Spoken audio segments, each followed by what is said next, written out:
Oh, dear God. Hello, Craig. Hello, Craig.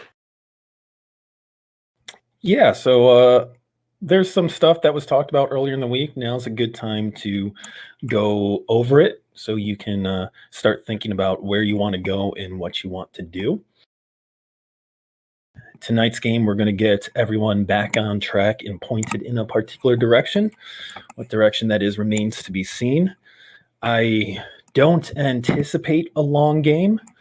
I want to make sure those of you who are sick get some rest as much as you can because COVID is a nightmare. So we'll see how tonight goes. I just made myself 32 ounces of G Fuel. I'm here to play. Oh, dear Lord. Yeah, and I have napped throughout the day. I am ready to throw down. Rise up, gamers. In that case, I'll adjust what I said and say that I have everything ready up to a particular point, and we'll see if we reach that point tonight. Regardless, let's talk about what happened last game. We went back to the refuge. I think that was pretty much it. Well, yeah, there's a little bit more to that. Upon making our way back to the refuge, Say had reached out to Faravax to warn him about the dragon that we had seen on the way. Faravax got up and decided to, well, fight. We considered our options, realized we had an unconscious gnome and other issues that would kind of not make fighting ideal right now. So Say convinced Faravax to hold off his fight until such a time that we could join him in battle. Very well played.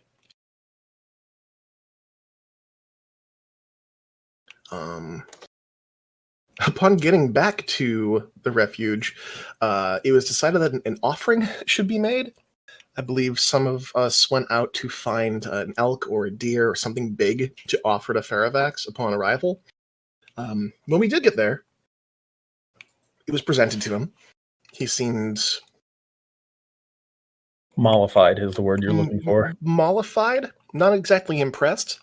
At which point I believe Say mentioned creating an even better offering, but it would take some time. So I think we're still in Faravax's good graces. There was mention of a side project involving fireworks, something pretty for Faravax's amusement. We kind of each went our separate ways at that point after, well, I think we had dinner, then kind of split up after. Yeah, that's a good segue into some of the forum games, which just kind of address some things that happened after everyone started to split up and pursue their own agendas for the evening. Who would like to start on summarizing their forum games? There were several loud explosions. There were.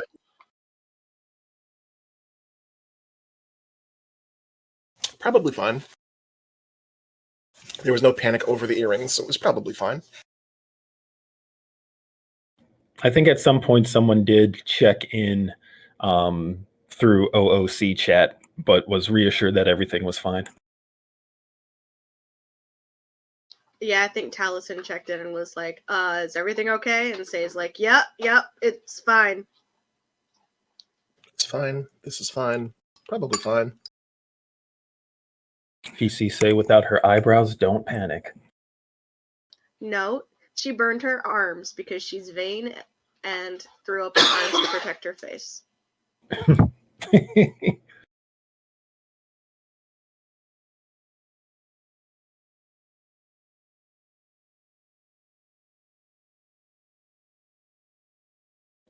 Hey, what else happened in the forums?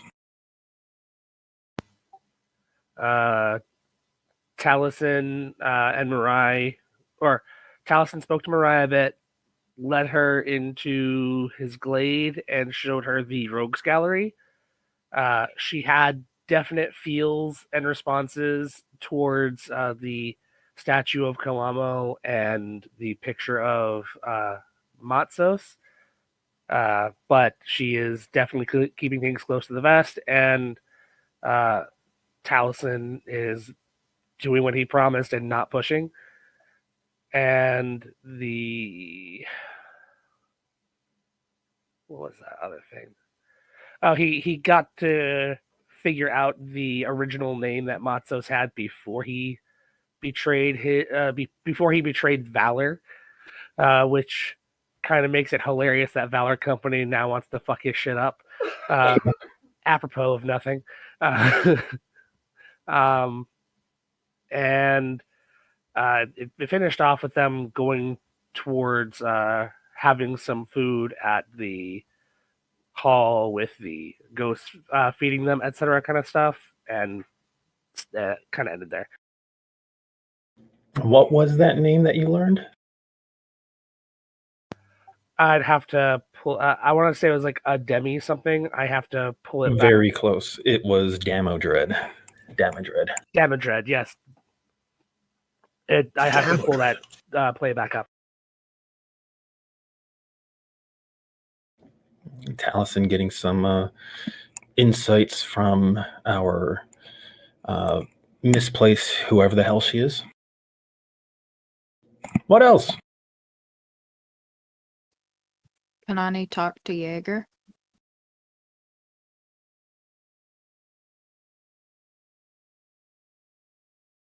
Anything interesting they talked about? I didn't know if Dawn was going to pitch in or if I'm just doing it all, but okay. You got that. She talked to him about glad that he had his memory back. She was just touching base with him and explained to him that she told Alistair how she felt. And whatever Alistair decides is fine because she would still want to be his friend, and Jaeger was pretty pleased about that. When did Kanane tell Alistair how she felt? Was that before they left the refuge, when they returned? Or was it was the night in the In the glade. Yeah, it was the first night in the glade. That's right. I was trying to remember the timeline. Then Kanani, after being in awe of Faravax's greatness, went to look for Elaine and touched base with him. And she left off chatting with him on the ramparts around the common area. Anything interesting to note of that conversation? He doesn't know anything about the Hengeokai, but she did learn a little bit about other strange races and a little bit about lycanthropy.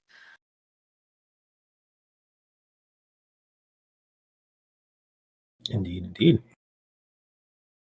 What else? Say and Vera had a picnic. Say successfully made one, I think it was like 2 or 3 fireworks.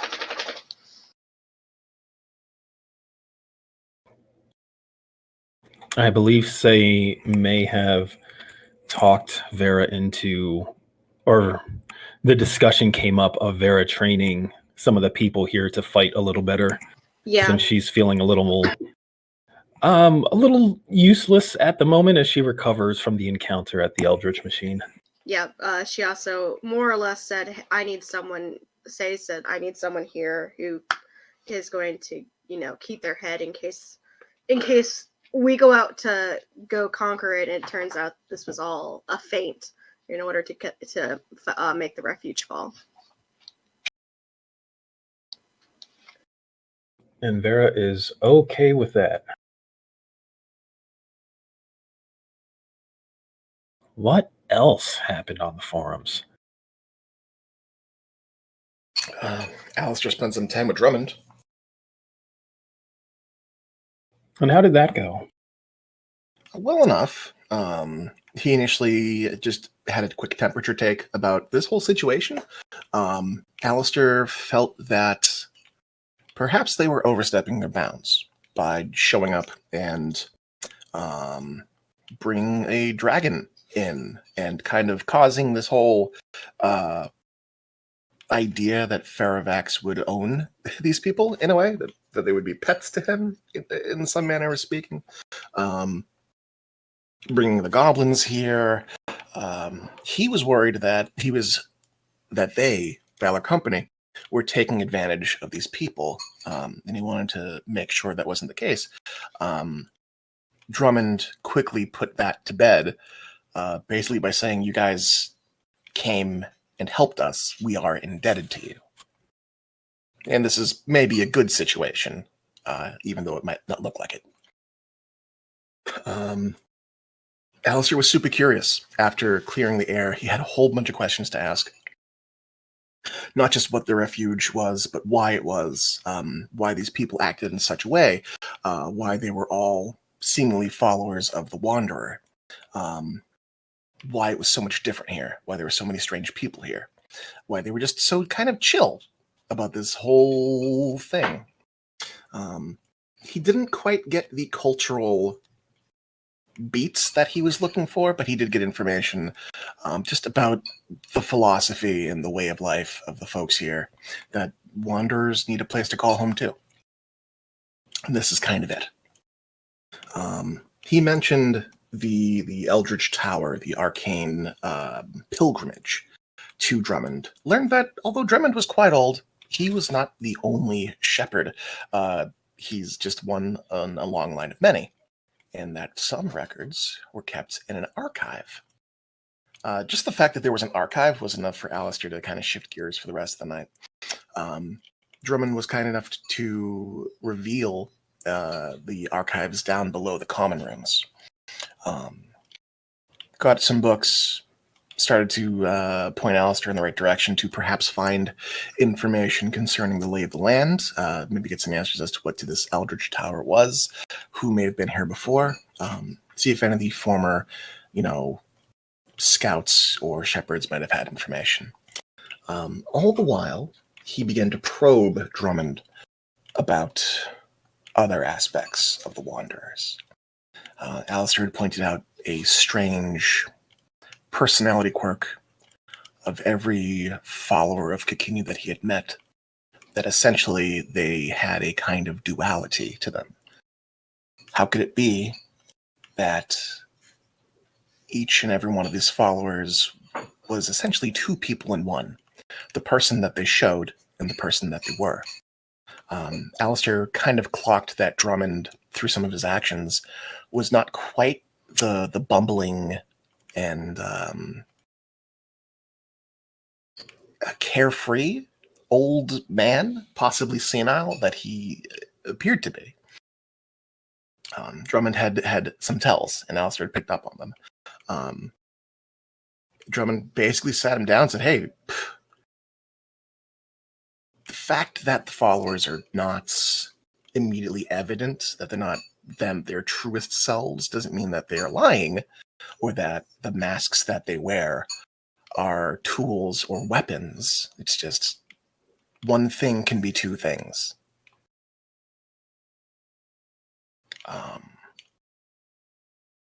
So Alistair, after taking some advice and getting kind of a pep talk about his own anger toward the people in his life, or the people who he thought was in his life, namely Jenner and Elaine, not really knowing them and not thinking that he could know them. Some of that anger or frustration is being guided towards somewhere better.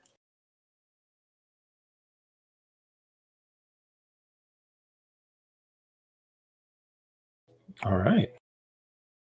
Sounds good. And I think that brings us to this evening's game.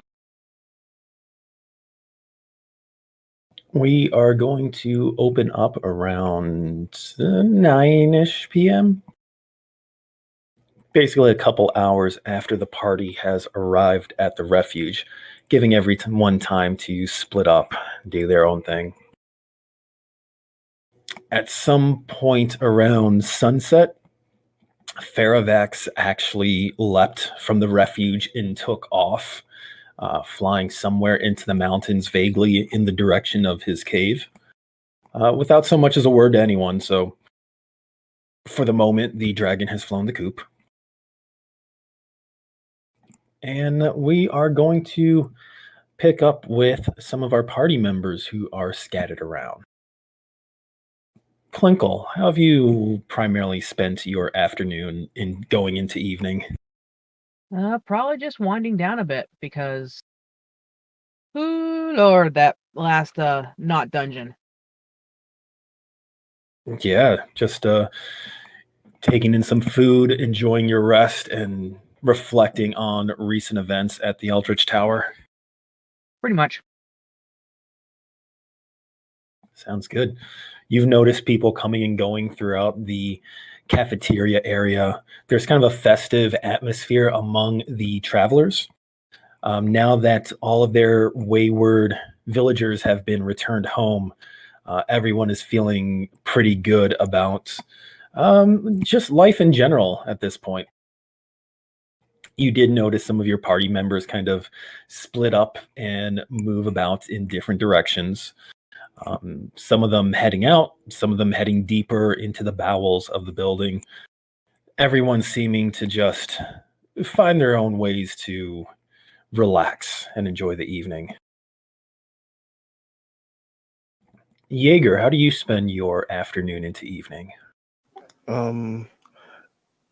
Jaeger has been playing with his instruments more and more often, and wanted to see if he can get the orcs to sing him a song that he can maybe learn, a simple melody for his flute, and if it's even more simple, the didgeridoo. Okay. Then I would say after your conversation with Konane, you probably wandered down to the encampments just outside the refuge. Even though the orcs have the freedom to come and go within the town itself, they've mostly set up their camps outside the walls. They seem to have some awareness that either some awareness that the villagers might be welcoming but unaccustomed to their presence, or they just like the openness of the descending meadows and cliffs outside of the refuge a little more than the closed-in walls and alleyways. You have spent some time among their camp before, so you are a welcome sight. You've proven your mettle in some tests of strength before, so they welcome you to their fire. They share some of their food with you, which seems to be fairly simple stew, mostly of goat meat. Seems the villagers are helping them out, but they have their own way of making things, and it's actually they wouldn't be too familiar with the spices of this place, so it tastes like something that should be something more, and you pick up that they're kind of disappointed with how the cooking's gone so far. Has anyone seen Bergamot? Yeah, that was Jaeger's first. Jaeger looks up in a corner and hopes to see Bergamot staring down disapprovingly. Yeah, he's on top of one of the walls looking down into the encampment, just legs spread imperiously. When Jaeger looks up, he gives a bah of disapproval and disappears back into the village. Jaeger, when you approach the topic of music, you find a willing audience and participants as the Windrunners start to break out some simple instruments that they actually carry with them in their packs. Mostly drums, different percussive instruments. A couple of the orcs actually carry small trinkets in their personal packs that are almost like simple woodwind instruments. I'm thinking something like a ocarina, but a little more. I don't know. The sound is a little. Uh, I'm not a musician. I lack words for this. Um, their their woodwind type instruments are not so airy. Like the melodies are, the sound of it is a little deeper. It's a little lower. Okay. They are big fans of drums and percussion, and as they start kind of like going into their songs, there's a strong rhythm and a strong beat behind what they're playing. Everything is sung in Orcish, and one of them quickly tells you that the words don't translate very well, but they sing songs of hunts and great warriors of the past, and they throw up their praise to what you kind of start to discern is either a great figure among their culture or possibly a god. But you do hear them reference Grumsh, the Allfather, several times. Can we hear this on the proving ground? I would say yes. You and Vera are still kind of hanging out there, so you do hear it when the music starts to kick up around the camps over there. For music like this, seems really earthy, crunchy. Jaeger's gonna pick his didgeridoo. It just provide a good drone. Okay. So, say as you and Vera are kind of like listening to this distant sounds of songs start to pick up, you start to hear the wavering drone of Jaeger's didgeridoo accompanying the percussion in the orc camp.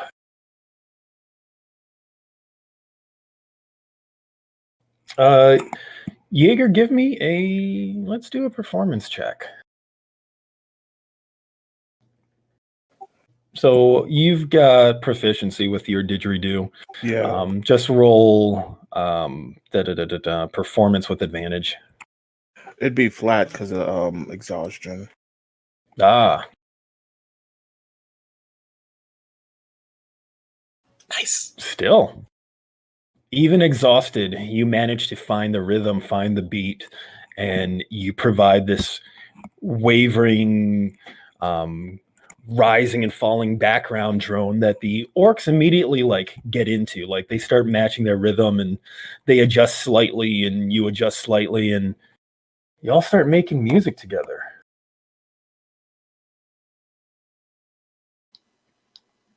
That sounds like fun. I'm gonna try and convince Vera to go to the orc camp. I believe the two of you left off. Were you sharing a drink when we left off? I say brought a basic picnic and a whole ass bottle of moonshine. So yes. That's what I thought. Yeah, no, Vera like listens, gives you a look, and then immediately just shrugs. All right.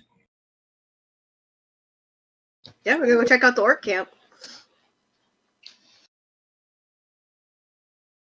All right, so the two of you head down into the orc camp, and you can see that outside of the walls, the orc camp is more like a series of camps, but the largest one is near the gate leading into the city, and this is where the music's coming from. And you can see a crowd is starting to gather over there. Of other orcs from other camps kind of wandering over. You can see the wargs are kind of scattered about, watching you as you approach, but no one rising in challenge. A few of them kind of raise their hands or nod in greeting as you work your way through the camp and greet some of the strange blue and gray speckled windrunners. And you find at the fire, there's a little party going as Jaeger is tapping his foot and playing his didgeridoo alongside several of his orcish companions. And I'm going to say you even see down in that camp, the chieftain Drogon is sitting down and eating from a pot of stew with his son. Not entirely sure of the relationship between him and the reddish skinned second in command beside him. Ashad, that was his name.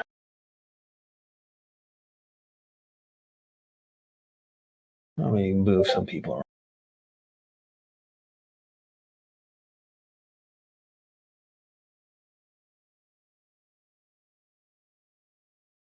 All right, that did nothing.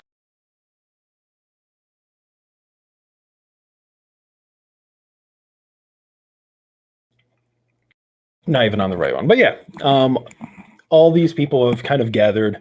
As you approach, Drogon will raise his hand at you and gesture to the pot in a familiar gesture of welcoming. Yeah, I'll return it. I'll offer him the bottle. He'll take it and take a sniff of it to see what it is, and he makes kind of a face where he's not sure what it is, and then takes a quick swig, coughs a little, and grins before taking another swig and holding it out to you.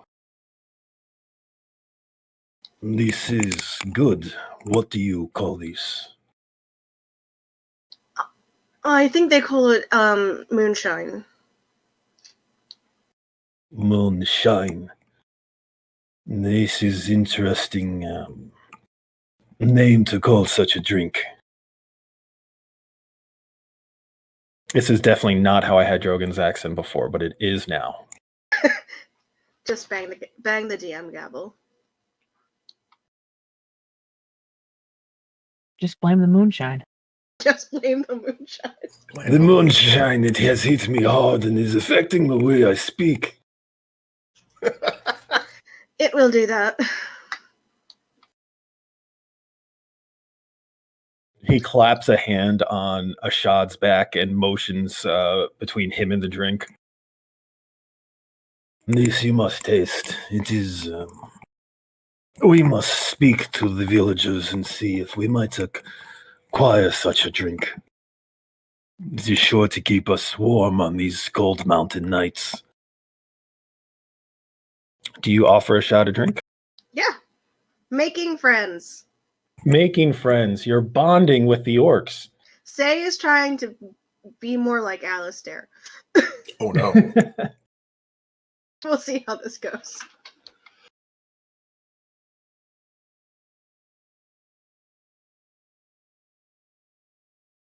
Just tossing down a pile of random orcs around. You should just have a folder called the Orc Pile that you can just pop out and have them randomly populate. Actually, hold on a second. I'm gonna fuck around. Don't mind me. Just gonna fuck around somewhere else. And as you noticed before, as you kind of sit by the fire with them, there's almost kind of a simplicity to their life where they seem at first glance to be kind of rough around the edges.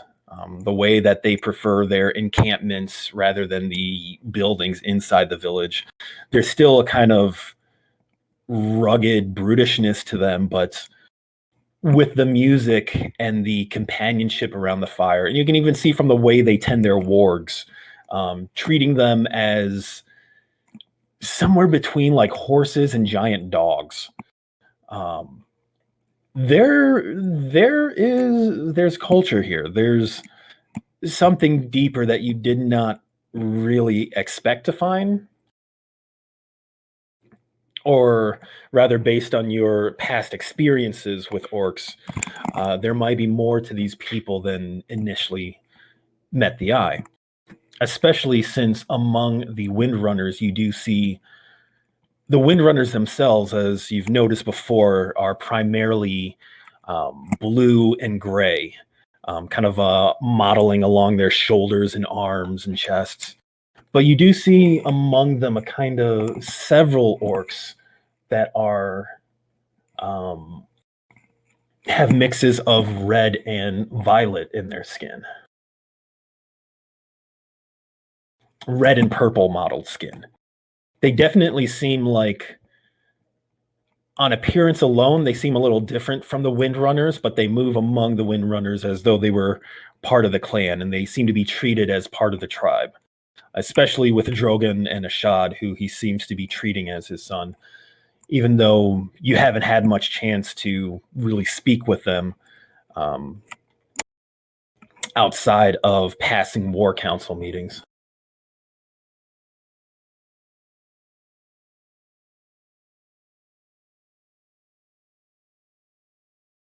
And you overhear some of the talk as they explain a little bit about what their songs are about and how they're giving praises to Old One Eye and his brood.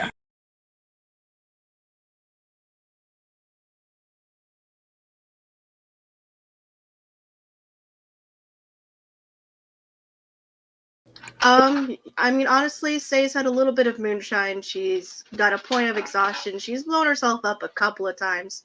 I feel like she's down to share some Mareki culture, which probably won't be that different than orc culture, to be honest. There's got to be like some Mareki sword dances and fun stuff like that. That she's here to be to make friends. That's what she's here for. Okay. All right. I feel like there's definitely a Mareki sword dance. I feel like there's at least one. I feel like the Mareki dances might be surprisingly formal, but there are some that incorporate some quick movements that kind of combine that elven grace with sword stances and quick darting movements. They find this interesting. When you describe some of the Mareki culture, they find it reminds them very much of the hobgoblins.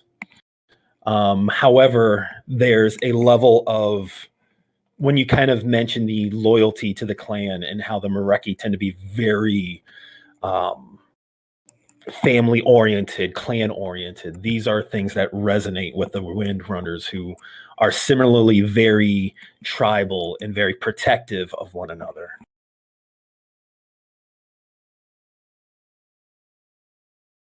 I would say that their dances are not quite as graceful as yours, but there is a kind of wild spirit to their movements. When you see them as mostly stoic, but as they rise to dance, there's a strength and power to their movements that show that when they're dancing, they're not holding back. They're throwing everything into it.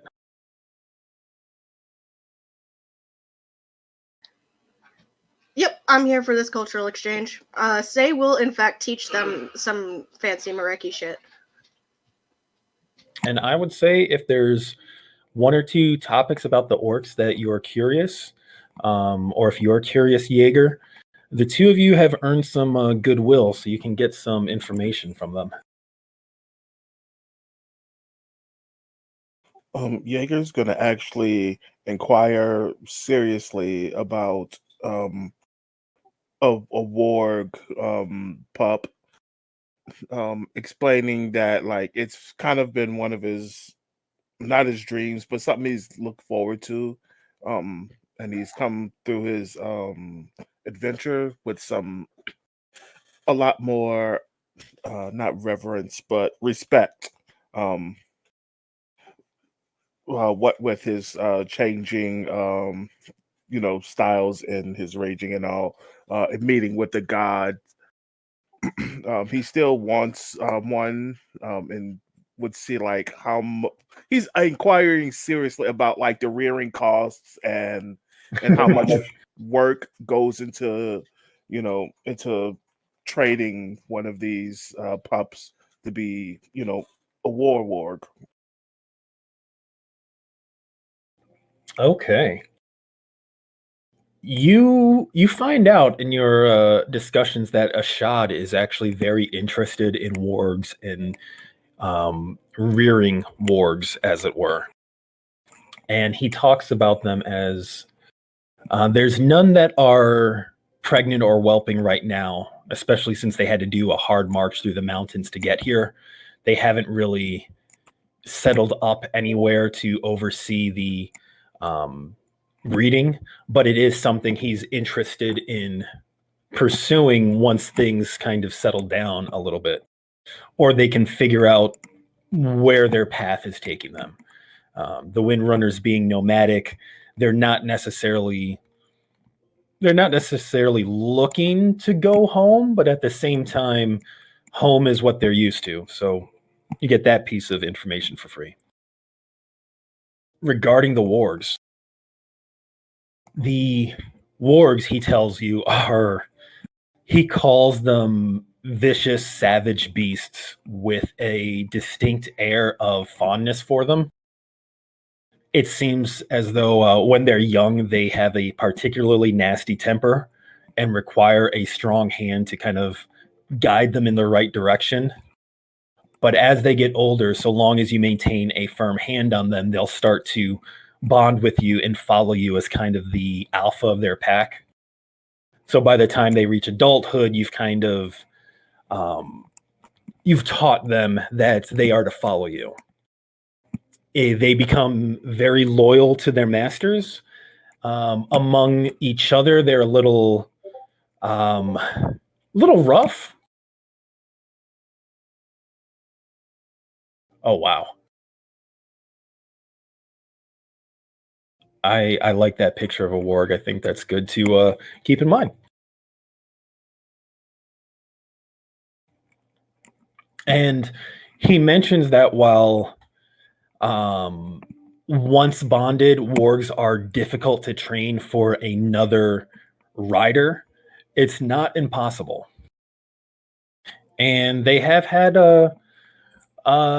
they do have some wargs without riders at the moment.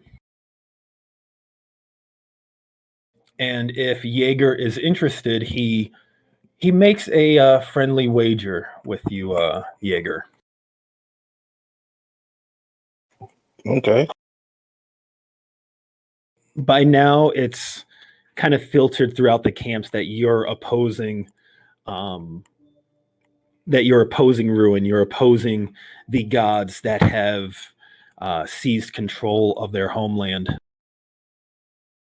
And that you've claimed some victories so far that are worthy of respect. He's going to make kind of a joking bet with you. Joking more in that he doesn't understand what he's getting into. That if you successfully accomplish your deed in slaying a god, not only will he gift you a warg, but he will ensure that your name makes it into their song.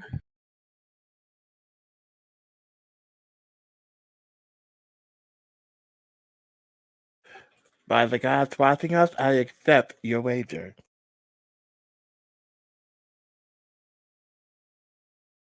He Well, now kind we have to. of he spits on his hand and exchanges a grip with you. Let me see here.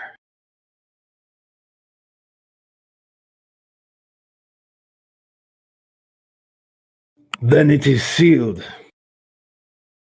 May Bogtrue bless you with the cunningness needed to be brutal, and he'll never bless you with the brutalness to be cunning.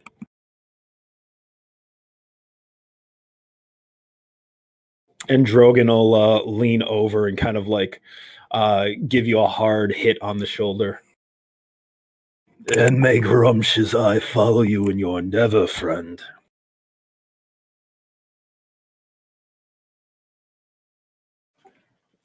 Jaeger gives a firm nod to Drogon.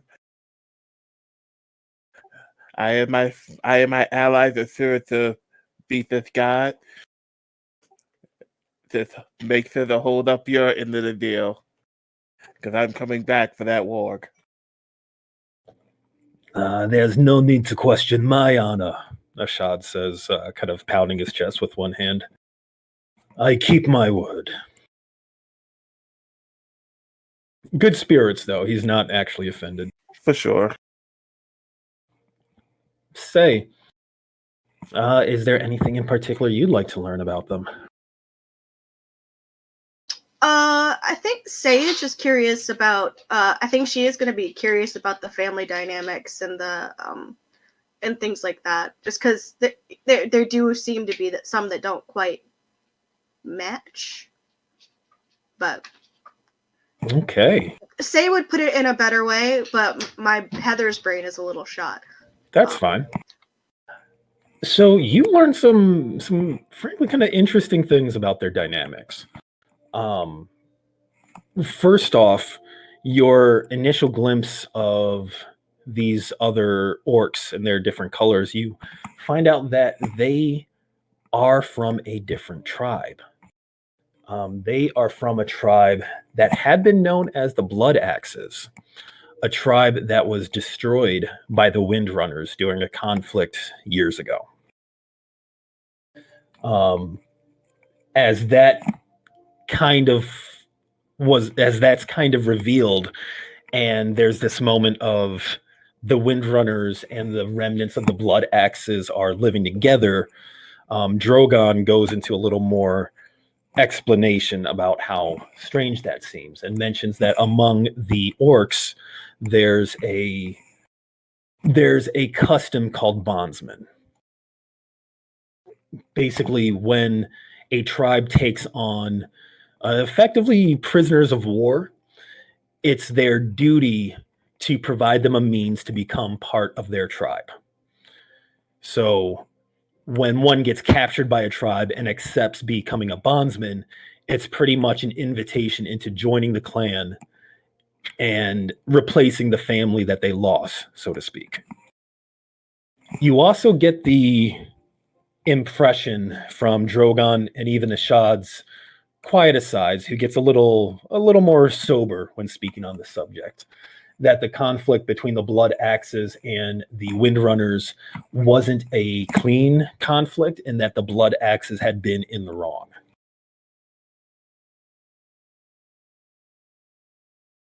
Which would also explain why so many of them are now part of the Windrunners. It seems that despite whatever conflict had brought them to war, the Windrunners welcomed in many of their former rivals. Drogon also reveals that he has a wife. He had mentioned early on, or someone had mentioned, possibly Elaine as well, that Drogon's tribe had split, that part of the Windrunners remained in Astoria to try and harass the orc tribes over there. And those Windrunners are under the command of Drogon's wife, Osha, and Marwyn, Drogon's brother-in-law. Brother, rather, not brother-in-law.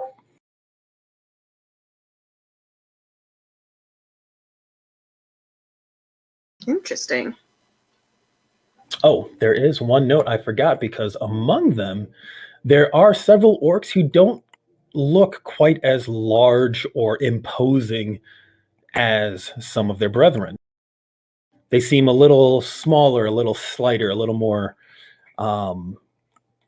not quite as rough around the edges. And I would say that in conversing about their family dynamics and learning about this, it might come about a question regarding these individuals, who they are kind of collectively known as half-orcs. Half-orcs being the sons and daughters of unions between orcs and Shadar-kai.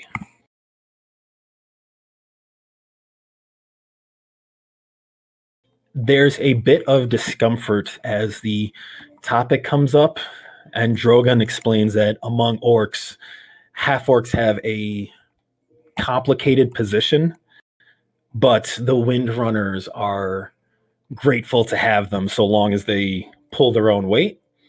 He kind of says that with a joking tone, as it's revealed that Osha is actually a half-orc.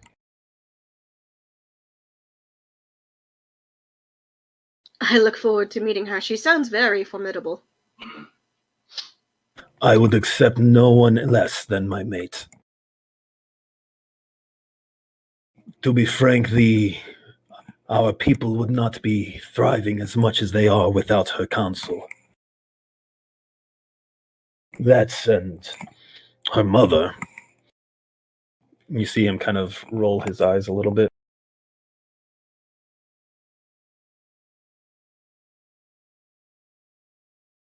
But Mother's. Say just lifts her bottle and takes a swig. he nods.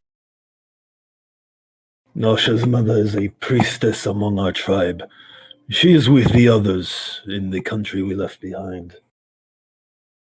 A priestess of Luthik. I suppose she is good for a priestess, but He shrugs a little bit.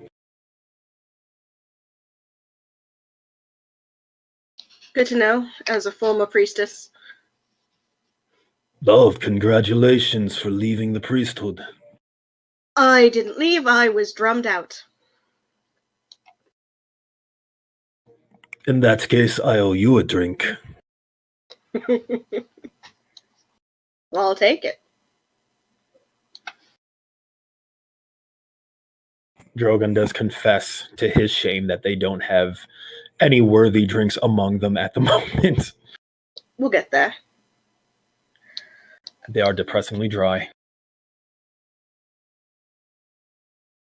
Now, I would say kind of by the time this is all occurring, the sounds of this impromptu festival has drifted up across the refuge. Konane, you and Elaine are still on the ramparts kind of chatting and just taking in the night air. You can see the fires below and hear the music kind of echoing up between the cliff walls here. It's almost kind of a mirror to the celebrations happening in the hall behind you. It seems like everyone is in good spirits.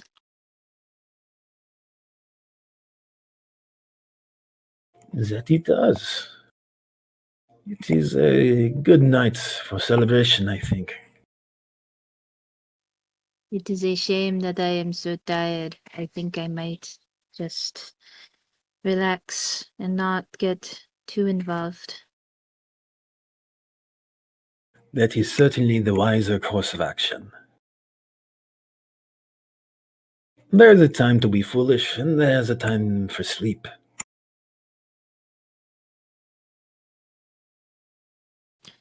As much as I want to be foolish. Elaine chuckles a little.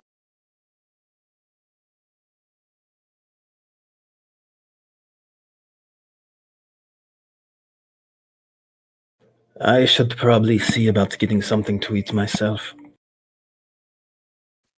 You have not eaten? What is wrong with you? There were things happening, and I did not want to intrude on anyone, and Go eat. I will meander. he chuckles a little bit and gives you a little salute with one hand. I promise I will get some food. Good. Maybe at some point I will track down Alistair and see if he might be interested in talking a bit. Well, I do not know where he is. I'm Actually, sure he will come Kanani- up somewhere. Well, Kanani decides to go on the earrings because she can do that. Where's everyone this fine evening? Learning about the orcs.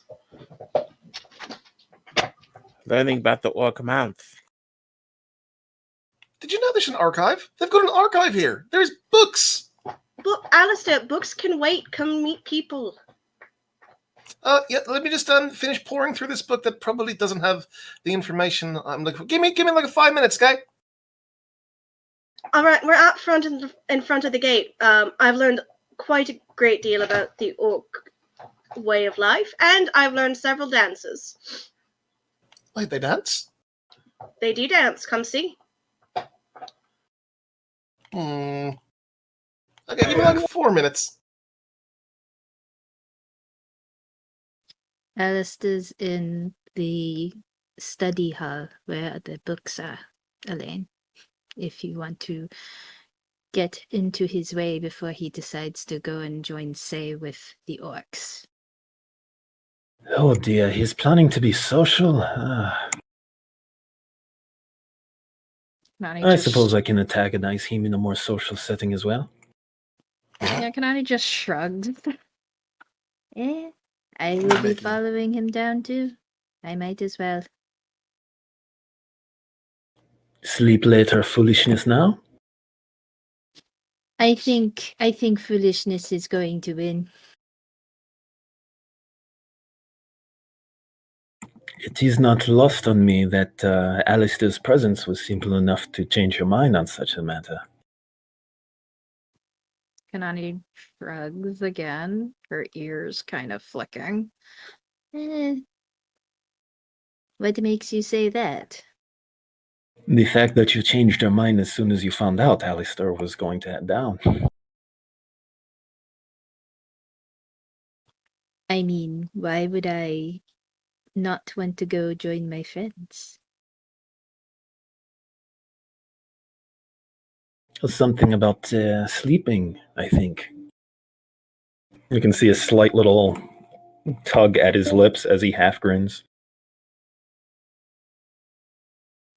Well, you know how they say when you do not have anyone else around and everyone is doing something, you kind of desire to do that.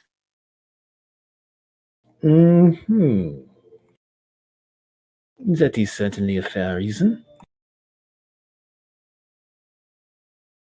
I am going to get a muffin. A muffin is not filling. But it is food, and it meets the criteria for eating. You are no better than him. He gives a chuckle as he heads down the stairs and crosses over the building to grab some pseudo food to eat.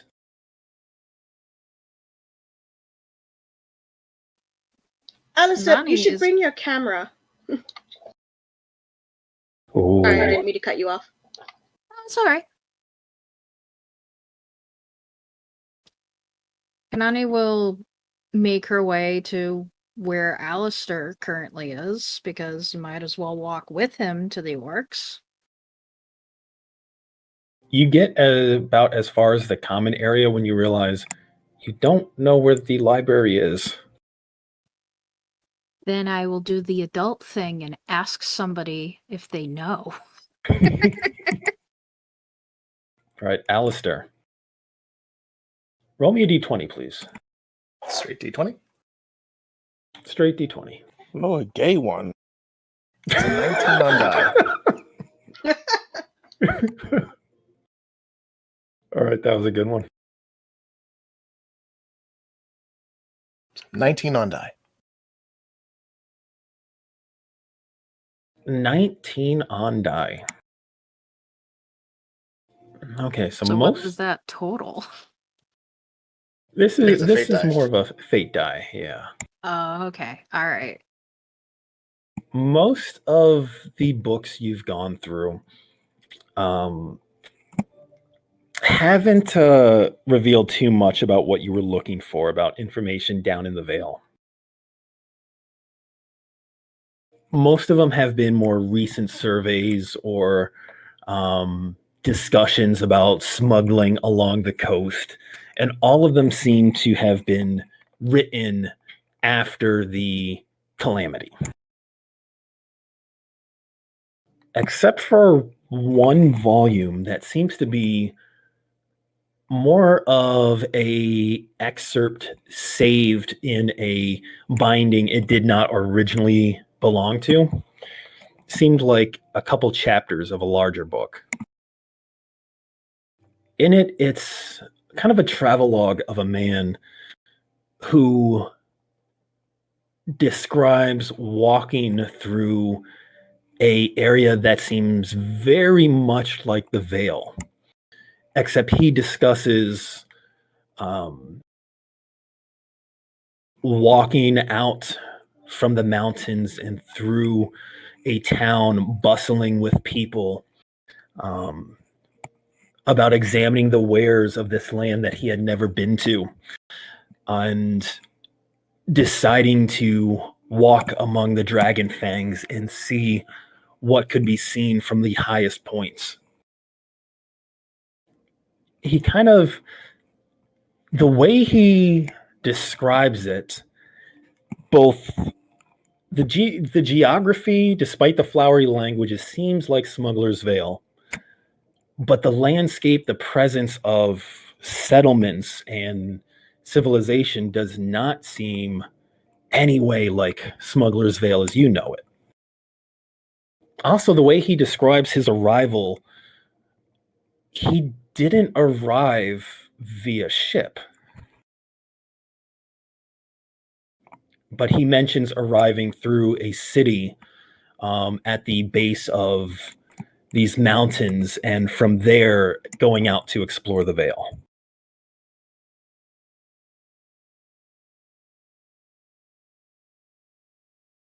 Okay, just jotting down notes. So wait, so he describes a city that then enters into the Vale?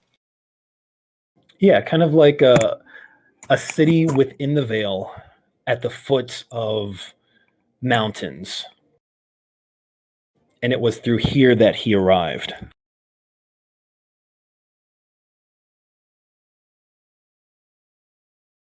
That's interesting. From what we know of Smuggler's Vale, are there ravines or passages through the mountains?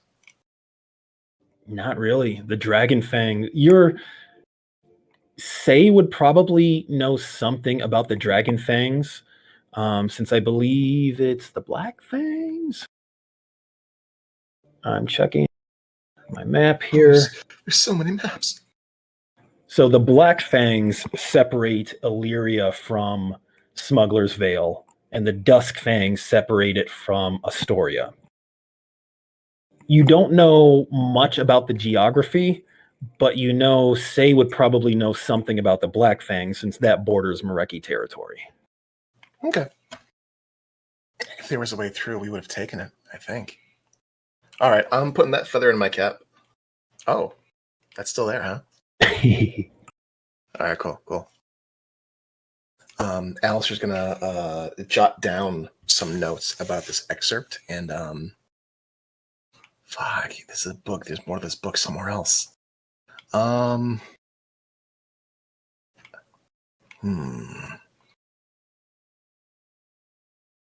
Locate object. How does that spell work?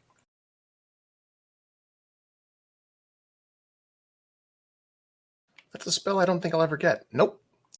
Not a paladin. Cool. Good to know. Would Felix have it, maybe? Possibly. I'm just trying to figure out the rules of. Are you thinking about like legend lore or something? No, if you have a piece of an item, can you then use magic to find the rest of the item? Oh.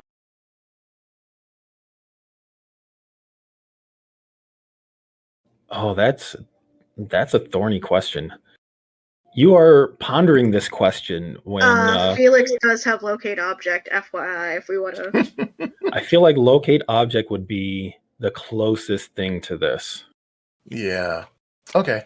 But you're pondering this as Konane emerges into what's effectively kind of, it looks like a small library and dark. There's all the lanterns are still out. Drummond had taken his light with him when he left, and Alistair, you were using your goggles of night vision. So Alistair has literally been studying in the dark. And Konane, that's how you find him in this little library. He looks like a mole man with his goggles over his face. All right, she's gonna cast dancing lights because this is ridiculous. Warn me before you do that. I'm sorry, I did not know it would affect you. I've got spots in my eyes. Oh, I don't like this. Hi. It hasn't been 4 minutes, has it? No, it's been Oh, 10. Okay. He's going to close the book shut with a thump. Find where it went and tuck it away after securing his own notes.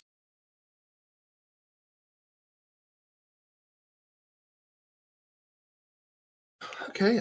Yeah, there's people partying and dancing, and Say's making friends, which is great. The Windrunners seem like good folk. I was gonna go bother Vada, but I don't think she'd appreciate me barging into her shop this. Gosh, it's late.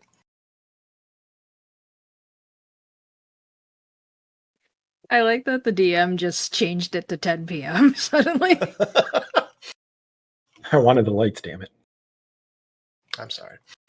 He'll dust himself off and approach Kanane.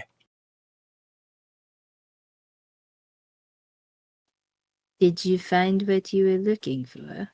No, just more questions, unfortunately. Had a good chat.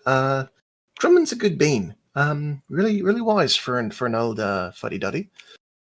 But beyond that, well, there was one excerpt. It's not quite a book. It's looks like a passage taken from a much larger book.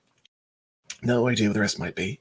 It mentions a city that enters, or that this traveler had entered into the Vale through a city rather than across the mountains. So I'm wondering if maybe there's much like Thornton, a city in the mountains or through the mountains, possibly. Quite old, potentially. But there was mention of other settlements all throughout the Vale. I don't know what happened. The book is quite old. But it seems like there was more than the refuge once upon a time. And that tower is probably part of that. I'm eager to get out there and see if there's more to see. Well, we will have to fight a god to get there. Right, yeah, about this fighting gods. I think there was talk of carousing first, right? Oh yes. Good old carousing. Can't get enough of that carousing. Oh, just love that carousing. I'll lead the way. Sure thing. And Kanani will lead him out. Okay. Kanane, you did see Klinkle hanging out in the common area as well. Do you round up the bird as well? If the bird is willing, the bird will be rounded. Bird! The bird probably watched Kanane move through the common area to the archives, and then will probably fall in line as she makes her way back through. Yeah, bird in tow. Hey, so that explosion earlier, that wasn't you, was it? I mean, with Say, I know Say blew something up, according to what we heard. You weren't involved in that. Twinkle gives a firm shake no. All right, maybe we should get involved in that before the night's over. So there's no more booms. Or maybe so there's bigger booms. We'll find out. The night's young. There's carousing to be done.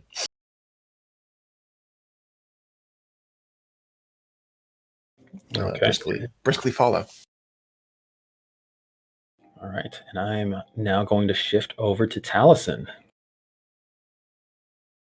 So, Taliesin, after you showed Mirai the gallery, you said you were going to treat her to some food.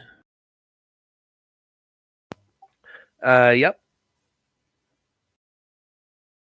Okay, it's a good time to catch dinner amongst your ghostly servants in the hall that you had created.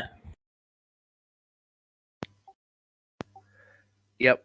And throughout, like, waiting for food and food coming, he definitely looks very tired.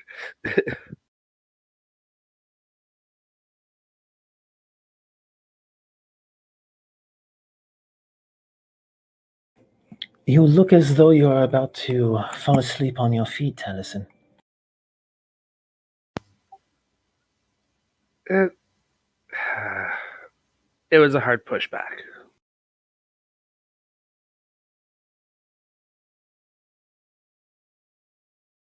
This place you've created, you have a place to rest here. Oh, yes.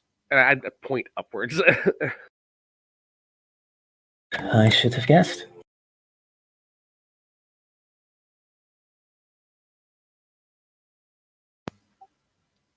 It's comfortable enough, and if people want to use it, they know how to come in, and yeah, just I do want to. I do need to eat though. So as I look towards the kitchen and back, though I don't know how long it takes the unseen servants there to finish their job.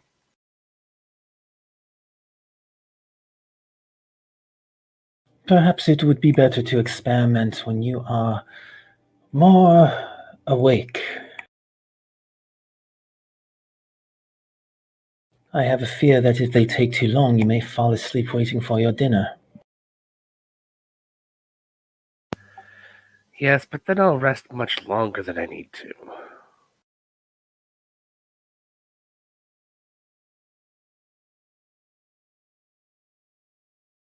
She kind of shrugs a little with a faint smile.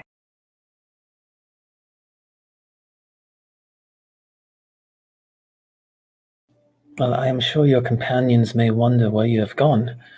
Would you like me to carry word that you have retired for the night? Sure, if needed. They'll see the fancy door on the wall, and they'll figure it out. Or at least the smart ones. Though I don't know who I'm sliding in that. Less smart and more just notice things.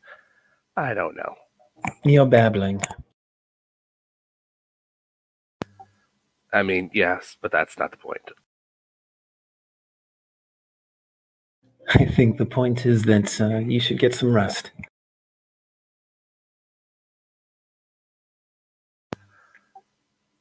Yes, but then I don't get to spend time with you and see you talking and okay, maybe I do need to go to sleep.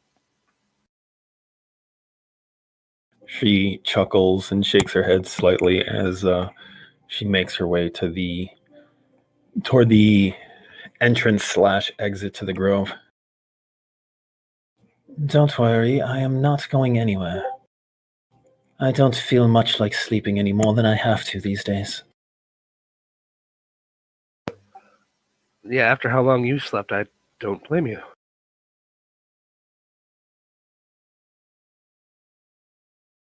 I think I'll take in a bit of the night air and maybe grab a sweet or two from the cafeteria before turning in myself.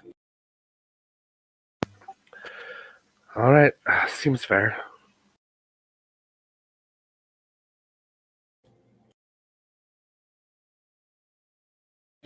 She'll give you a little wave as she heads out the door. I'll wave back, and after a few more minutes, whether or not the food has come, I'll just end up going up to my little accommodations, and I'll just kneel down in a on like a soft pillow, facing the door, close my eyes, and then start trancing because I desperately need that. All right. Samurai will emerge from the archway set into the cliffside and head into the cafeteria area to get some food. She will bump into Konane and Alistair as they make their way out, rejoining Klinkle, and pass along the message that Taliesin has retired to his grove for the evening. Because she feels like his companion should be aware just in case. Oh, good to know. Yeah, he pushed pretty hard.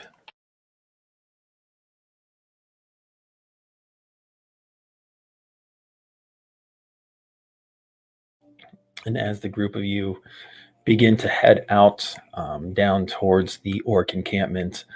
Elaine, who has acquired a loaf of bread and a small jar of honey, follows after you. Are there Really? children? Oh, go ahead. Really, all sugars and carb? Sugar's brain food. you're saying.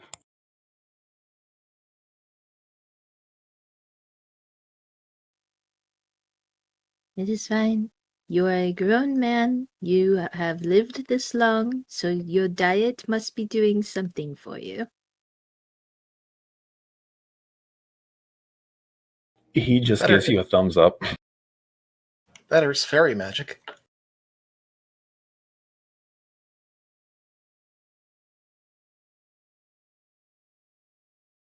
Say, you were asking a question? Yeah, I was gonna ask, are there any children amongst the Windrunners, or is it all adults? That is a very good question. Because they're nomadic, so I don't know if they travel with their kiddos or if they have them sequestered somewhere. Or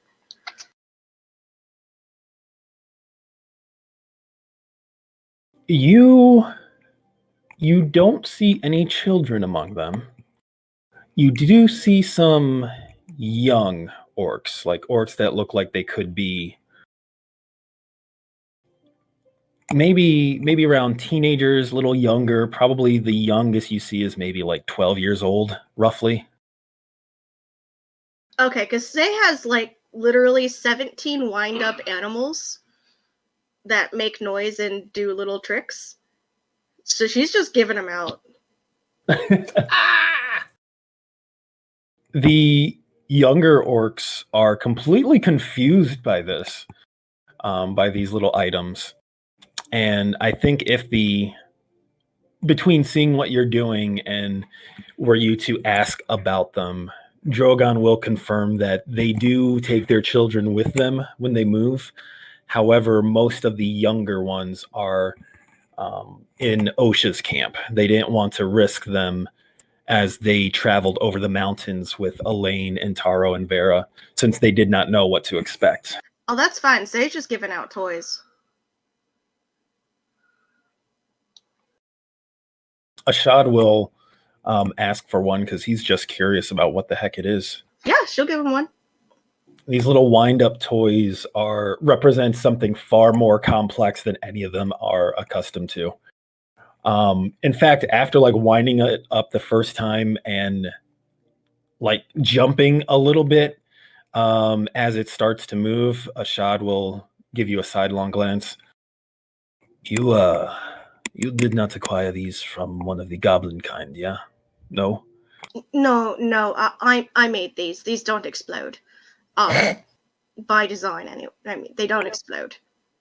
Yet. Oh, that is reassuring. I haven't figured that part out yet. I did not know it was possible for things like these to not grievously injure those who handle them. You see, I make them to not grievously injure people who handle them, and then I would like to figure out how to make them. I will talk to the goblins about that at another time. Yes, talk to the goblins.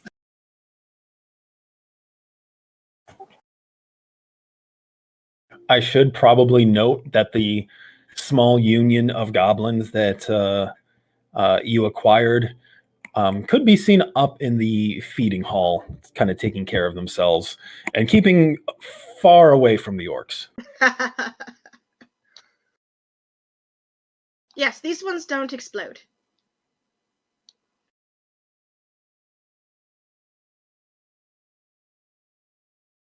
Ashad will nod, largely believing you, but treating the toy with appropriate caution just in case. But you can see among the youngest orcs, there's kind of a push and pull between delight at such a new toy as well as the desire to be seen as one of the older warriors. Uh-huh. Say knows. but you can see a couple of them kind of like linking up to compare toys with one another. So what's very fun is you get a few of them, and then you could race them, and then you could bet on the races. One of the kids is like, "That sounds absolutely ridiculous," and then they all race off to go race their toys and bet on them. Some of the adults around them will hoot and mock them as they go, but it's all good-natured.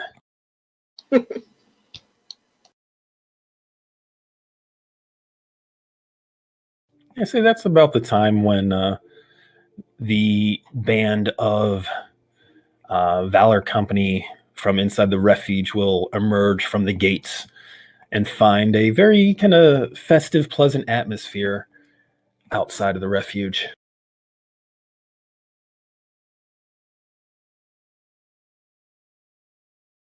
It really doesn't take long for you all to find the camp where Drogon and Jaeger and Nishad and Say have all gathered. Vera has kind of like, she's claimed a rock and is sitting on the ground and leaning back against the rock, kind of eyes half closed, just soaking in the warmth of the fire. Yeah, It's pretty chilly up here at night, so. Go ahead, Say. I was about to say, she just let and say be chaos. Yep, just kind of keeping half an eye out. This is fine. Everything's fine.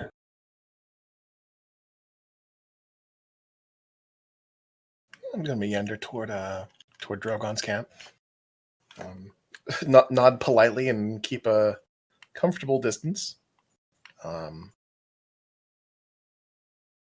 But with not understanding the language quite well, I think there's a little bit of a barrier there. Very quickly, someone shoves a bowl of stew into your hands. For me. Okay. Yes, ma'am. Kanani immediately makes grabby hands and smiles at whoever shoved a bowl at Alistair because she wants one too. A very large, thick, orcish woman ladles some stew into a bowl for you as well, Konane. Alistair, as you look over at Konane, Elaine just kind of like steps forward and dips his heel of bread into your stew and begins to munch on it. I just kind of like gesture the bowl toward Elaine. I mean, I've already eaten. I had waffles. I think the waffles were better, to be quite honest. Oh. So not a... I'm not going to say it's not a good stew. Not loudly, anyway. It's certainly edible, but... Give it a cautionary whiff. It seems like it needs a little spice, but that is fine. And Kanani will pat her bag because she has the spice pouch. Elaine nods, and the orc woman who was serving you all is just kind of like rambling in Orcish and gesturing with her hand, motioning for you to eat, and then expressing some sort of disappointment as she turns back to her stew, and then appears to be speaking vulgarities at the stew pot, and just on and on. Okay, Kanani gets the gist of it, and she will hand she will hand Alistair her bowl and make him hold both bowls. Oh, okay. Two Hold on. bowls. I have an idea. And then she will take out her pouch and show it to the orcish woman and reach her fingers inside of it and pull out just salt at first. Salt seems to be universal, she hopes.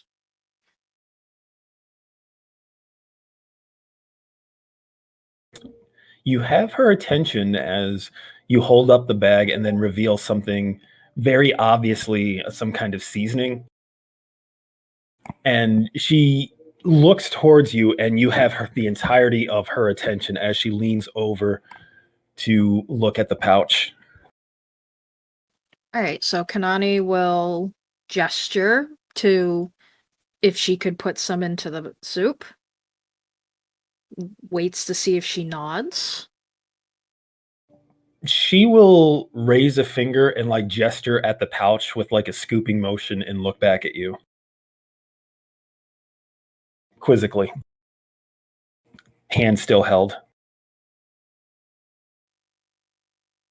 She will hold the pouch to her.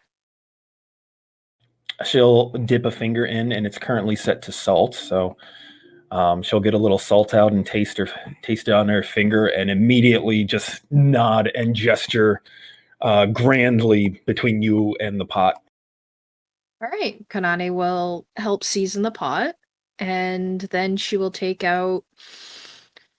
What other spices has she learned to use? Rosemary. She will take out some white powdered rosemary and show her that it's a different spice.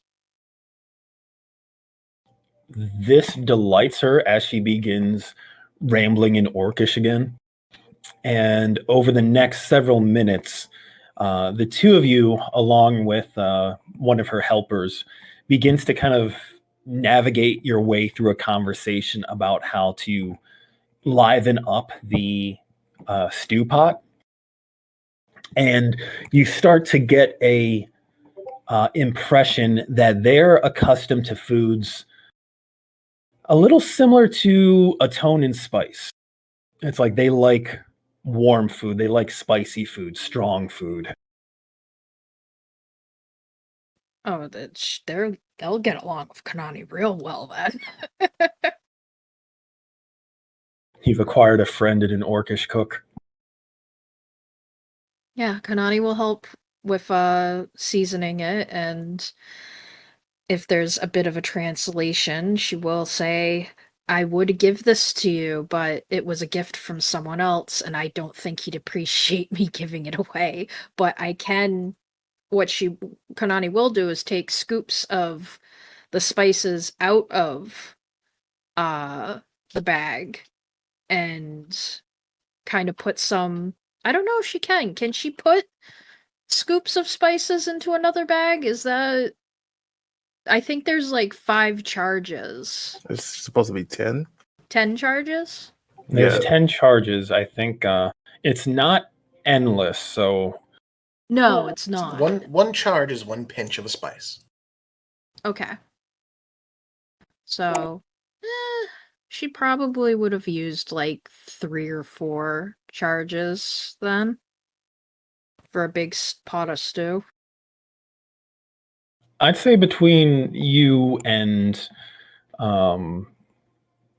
the cook and anyone willing to help, there would be a way for you to kind of communicate what some of these items are, and you teach the cook the names of them so she knows what to ask for when she's speaking with the travelers in the refuge. That is a much better idea. I like that. Thank you, DM. You're very welcome. Yes. Okay. It probably comes about when you realize that there's no way for you to share the spices, but the refuge has a lot of resources that they're probably unaware of. Most definitely.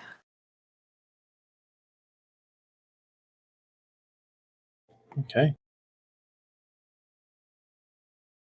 So for those of you hanging out at the Orc camp and sharing in the evening's festivities, is there anything else you would like to ask of them, like to learn?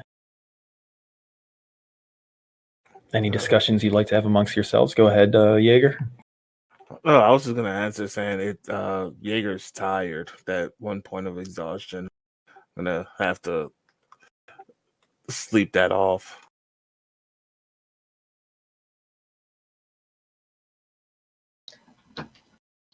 Can Say make poppers? You know those things you play with on the 4th of July? You throw them on the ground and they make a loud popping noise.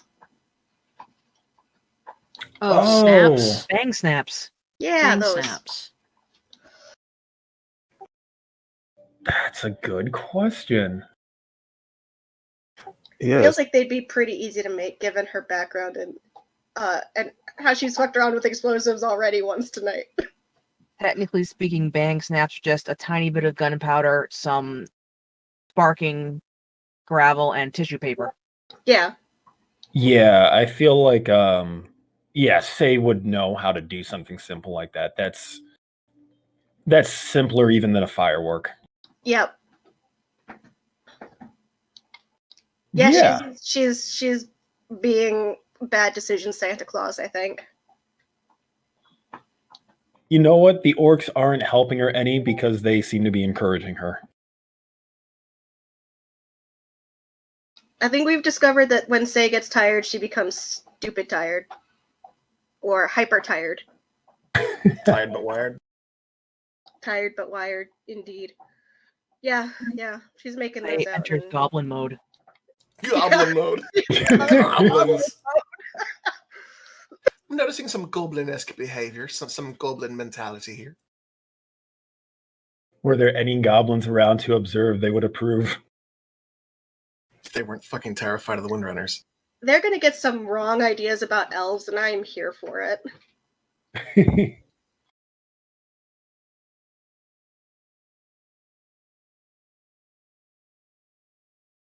Yeah, you guys are turning this impromptu jam session into a real celebration. A real humdinger. A real humdinger. A real humdinger of a good time.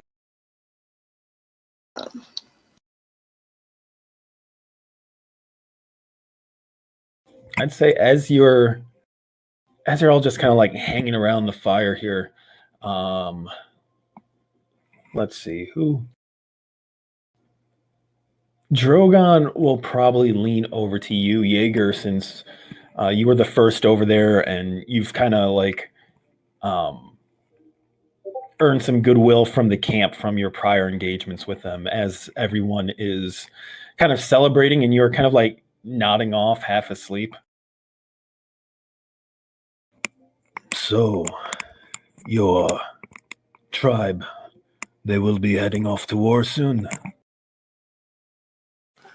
Yes. After we rest up, we will leave with Verivax. Verivax is quite impatient to get some battle in him. So we will be leaving very early. That is understandable. My people, too, are eager to set right the wrongs that were done to us. Though Kavarn and his tribe are beyond our grasp for now, we hope that we will not need to protect this village for long. We mean no ill will to the people here, of course. They have been very accommodating. But, well, we are warriors and we are eager for a war to fight. I think they would understand. They all seem welcoming of you. That is good. Perhaps in the morning we might discuss how we can be of assistance in this battle. Jaeger nods. It is usually left up to Thay and Taliesin to devise the major strategy before everyone else pitches in and adjusts. So you'd want to talk to one of them. And he points to Say over there carousing and giving toys away. And tossing bang Toys. snaps on the ground. Toys and explosives. Don't let her dangerous activities fool you. She's very smart and good and sharp in her mind. Danger. This is not dangerous. This is entertainment. Well said. It's good to know that you and yours will be joining us in the coming battle. We will need all the help we can get. We would like to, if you would have us. Absolutely. No one in their right mind would turn away a tribe of warriors willing to fight for this area. He nods and gives you a pat on the shoulder as he reclines against his the gear that he has set up as kind of like a backrest for himself.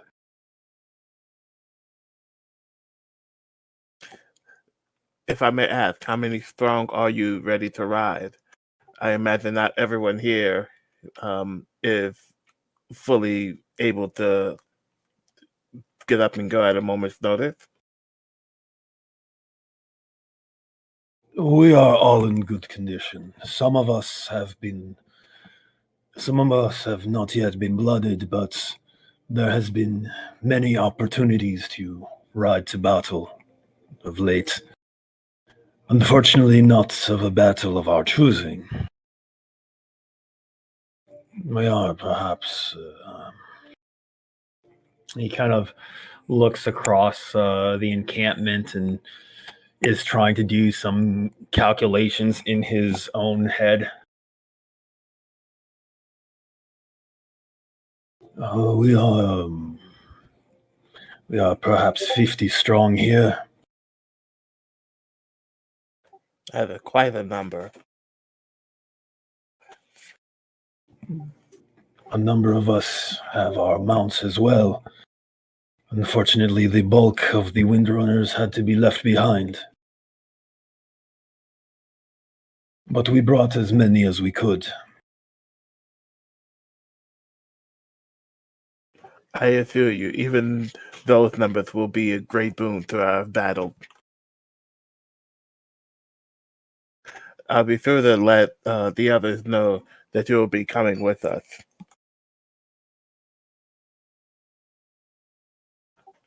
As you say, we will discuss it in the morning. Once everyone has had a good night's sleep. Of course. Out of curiosity, is there anything that you require from us? That is good of you to ask, but no. At the moment, we would only ask for an opportunity to prove ourselves and reclaim some of the honor that we have lost in following these foreign gods. Jaeger chuckles a bit dryly. Trust me, Finn, there will be plenty of opportunity to get your youngest blooded. This is good.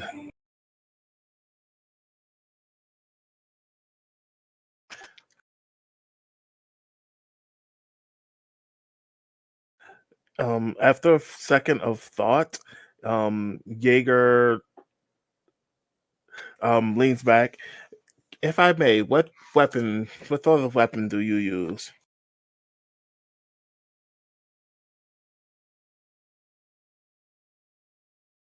Oh god, I think I actually have this written down from somewhere.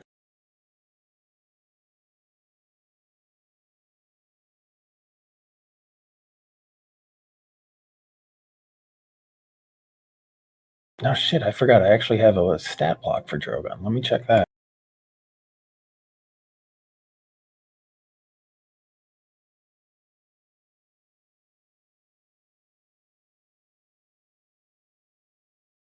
He reaches behind him and retrieves a great axe from where it had been buried in the ground beneath his gear. And he holds it out for your inspection.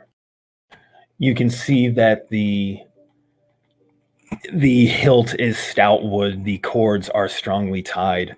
The blades themselves are made out of the same kind of like streaked iron from that seems to be native to their homeland.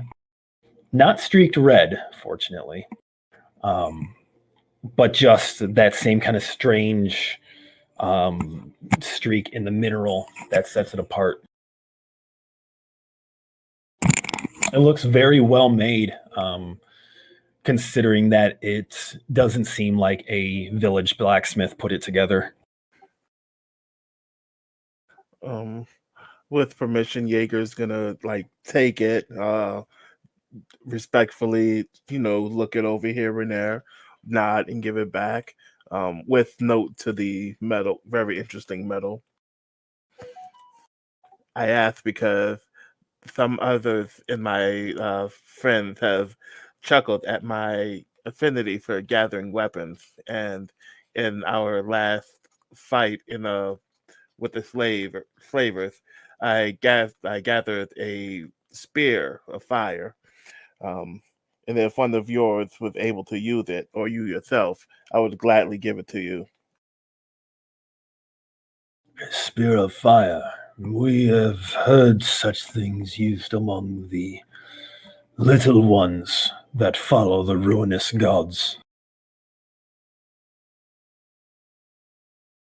It is certainly something that we are capable of using. Spears are good weapons to use from Wargback. Then I will be sure to give it to you when we convene in the morning.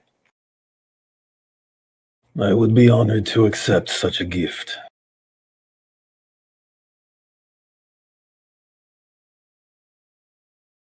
All right. How's the other newcomers doing? Alistair, how are you doing in the midst of all this?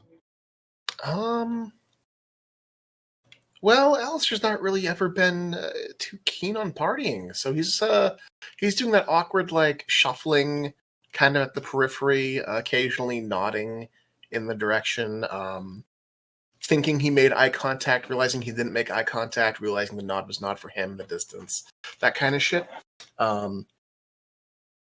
He's gonna hover around those who he knows, of course, gradually making his way toward Say and Jaeger. Occasionally checking out this stew business. You look about as comfortable as a cat in a barn full of dogs, Alistair.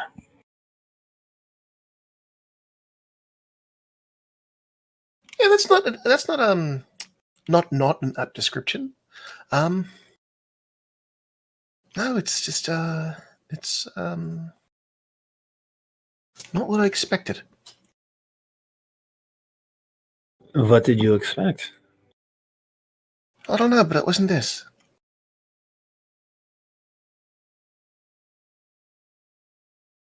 I think they all know that a fight's coming up. Despite that, they're still enjoying themselves. Elaine nods. So you picked up on that as well, eh? Well, I mean, he lifts his shoulders and still holding onto the bowl of stew.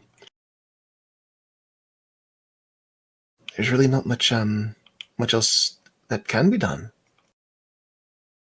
We've made moves. We've been seen, and if we don't bring the fight elsewhere, the fight will come here. I think everyone kind of gets that.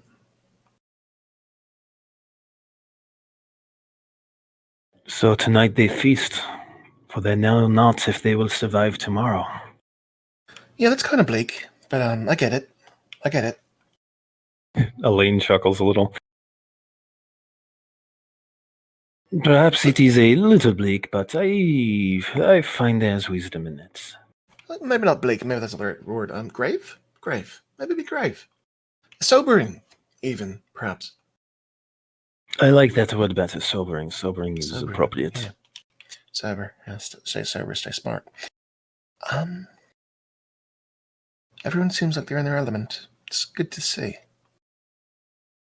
Don't think I've seen Say genuinely have fun in quite some time. It's nice to watch her just messing around. And Doctor's made some friends. I am somewhat concerned that Say might blow herself up. I mean, I do not know much about the gunslinger's gunpowder, but these little bombs that she's making, how safe are they again? I mean, you might blow off a finger, but there's nothing that she can blow off that we can't reattach.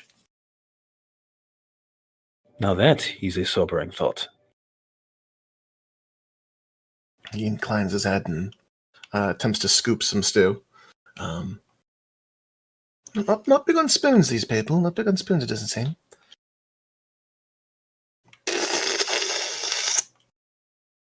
Just sip. I'll just sip a little bit. I think it tastes better now that Kanane has attended to the cookpot.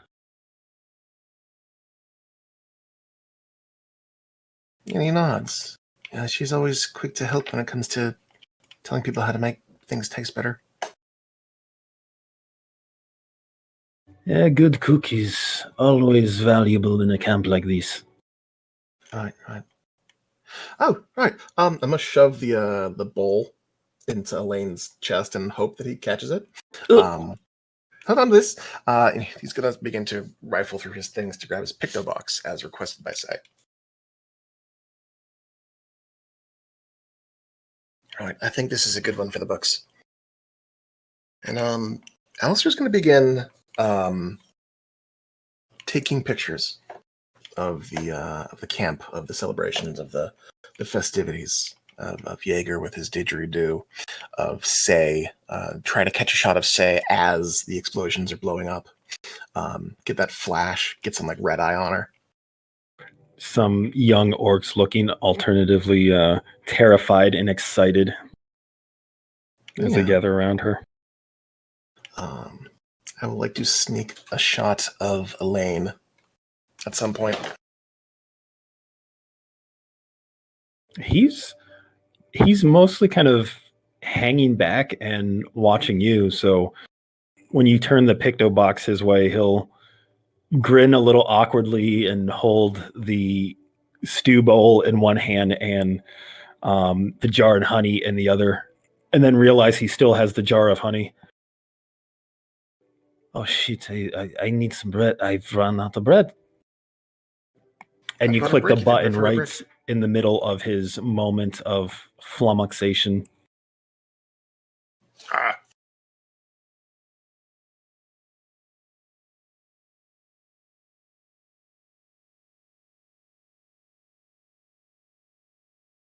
All right. So the feast goes on for maybe another, actually for the orcs, it'll be like another 2 hours or so. But for those of you with exhaustion, just dragging her back in. You all tend to start filing out at some point relatively soon, within the next hour or so. Some of you requiring more attention to make your way back into the refuge than others as your exhaustion gets the better of you. Luckily, Vera has roused herself enough at that point to be of assistance. But yeah, you all spend the rest of the night amongst the orcs and generally just making the most of it before heading in town to go back to bed and prepare for the morning's efforts.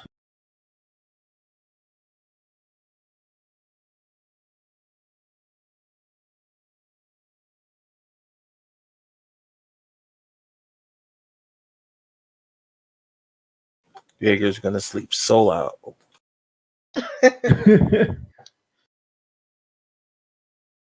Jaeger may wind up waking up to find an orcish woman beside him.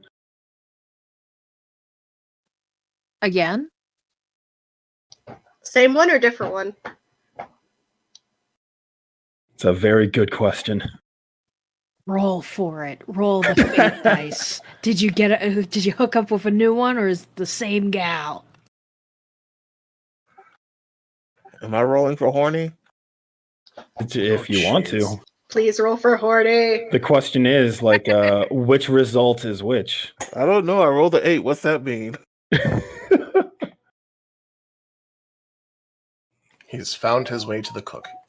Yes. he wakes up in the cook's bed, not his own. That sounds about right.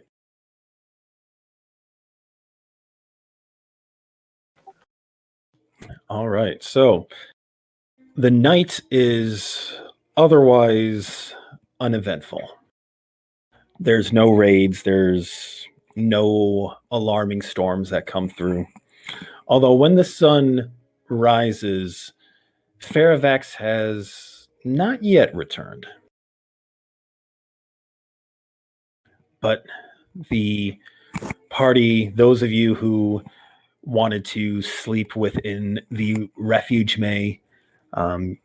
you all were aware of the archway leading to Talison's Grove, so you know more custom arrangements could be found there as well. But either way, come the morning, everyone begins to rouse themselves and congregates in the gathering hall to have their breakfast.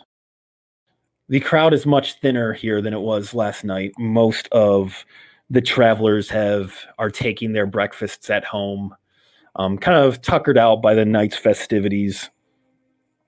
Drummond is tutting around the cafeteria, making sure that those who have come to get food are fed appropriately.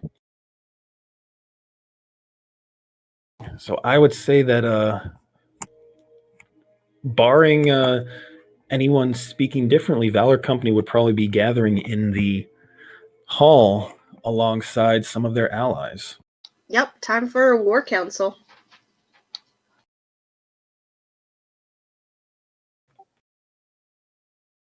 Yeah, and Jaeger would have over the earring let them know to expect some orc allies as well. Oh, good. I was hoping they'd join us. They are very, very eager to get blood on their hands. Wonderful.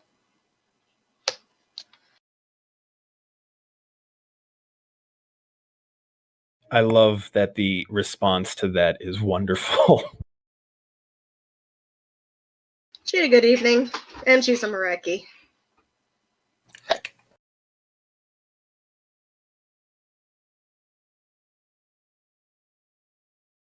Ignore my pinging. Though to be fair, I think Say at this point would trust the fucking Windrunners more than she trusts the Mareki war host. Oof. Woof. One of them is likely to listen to her when she gives commands. Can we locate Taliesin and make sure he meets up with us? Taliesin would already have been there. Because Never he would mind. have been. I see him. Never mind.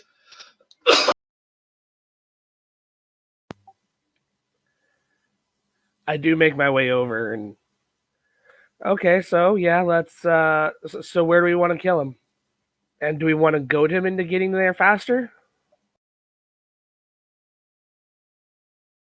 And it seems as though he's fairly easy to goad. He showed up as soon as something happened to the tower.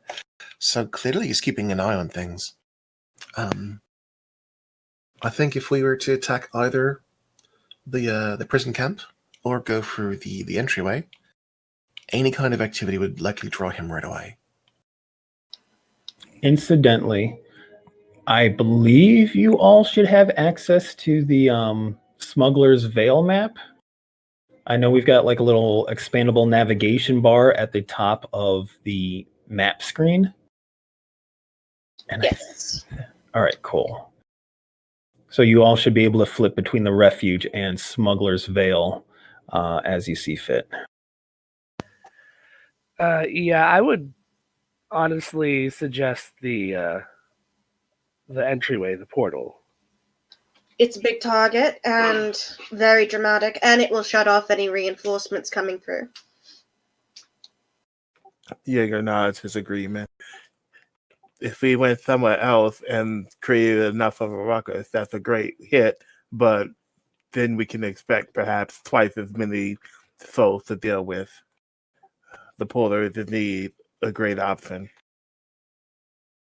Mirai will also speak up. I should also mention that Telemon's castle is somewhere in that area as well. It is not very far from this portal. It'd make a good place to rest up after we clear it as well. I should also note that Drummond has politely opened up the windows and Telemon is seated outside and listening through the open windows. Mr. Telemon, sir, Yes, little one.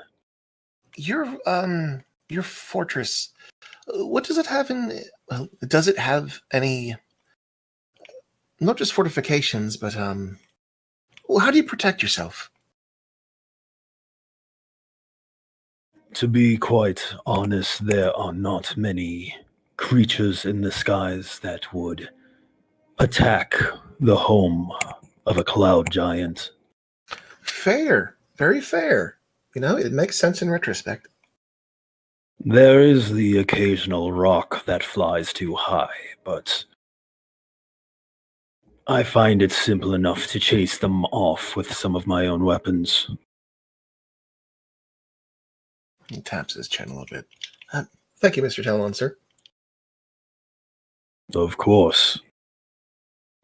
What my home lacks in weapons it makes up for in defenses, however. I am confident that these ruinous forces have not been able to raise it back into the sky. Very good, very good. Okay. Alistair will kind of turn back toward his companions and... So, if we can get to Telemon's castle, it can potentially bring us up. I know there was a mention of the Zeppelin. I think if we can get up, we can get in contact or do something to get the Sky Raiders out of the sky. But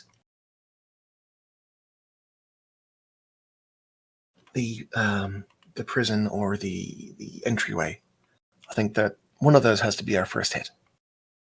I was curious, and I'm going to look toward Say, and then kind of glance toward Drummond. I was curious as to whether or not, if there are able-bodied people in that prison, if they could be convinced to join the fight. Drummond, do you happen to know... no one here has been... I mean, everyone who was kidnapped was brought back here, right? Drummond nods. Yes, I don't believe we are missing anyone else. Everyone is well and accounted for. I'll look back to Say. Correct me if I'm wrong, but we're looking at those who were aboard skyships potentially being there, yeah? Crew members, and none of the Mereki ships were raided, were they? I would assume somewhere. I don't know if many were taken prisoner. Marekis don't make good prisoners. This is true. He begins to scratch his head a little bit. I think the entryway would be our best bet. And then if we can secure the Telemon's castle, maybe making quick work of the command. I think you're right. We know more about that place than, well, just about anywhere else. And if we can get in the sky, we can get anywhere. Drogon will stir from where he's seated with Ashad. Would it be appropriate if I speak in this meeting? Of course. You're a general as much as we are. I thank you. If you plan to hit the portal that we came through and claim the Giant's castle along the way, I believe the enemy might possibly have time to begin gathering forces to meet at the last defendable place that they have available. But I believe there are enough warriors available that I might take our forces and lead a secondary attack. We can hit one of the targets while you hit another.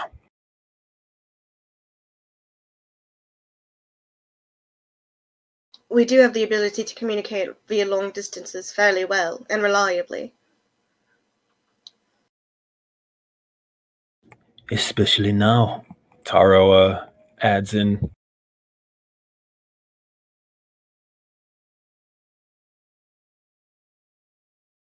Alistair nods. Split our forces.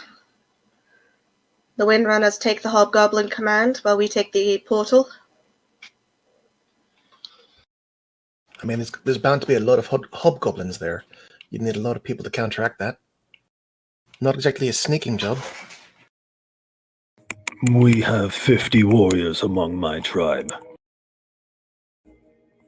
I have little doubt that any hobgoblin defense would be token at best. It would not be the first hobgoblin fortress that we have raided. And if And things you've go got poorly, experience. and if the things go poorly at the portal, we can always fall back to the Hobgoblin command. And that way we won't be drawing people to the refuge. Smart too.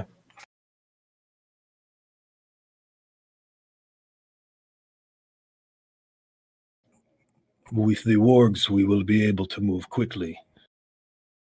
Any prisoners who cannot walk, we will simply tie them to the back of our mounts.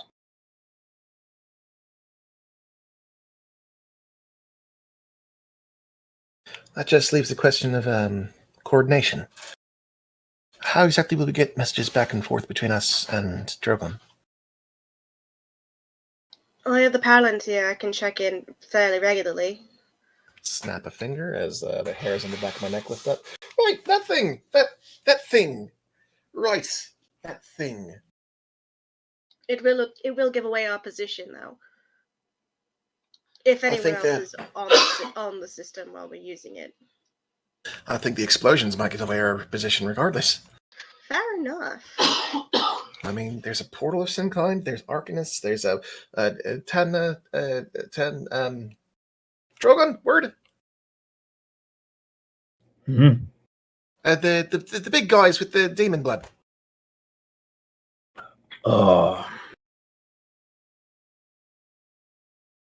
It's not Tamari. It's not Tennyson. God, I promptly forgot. 1 second.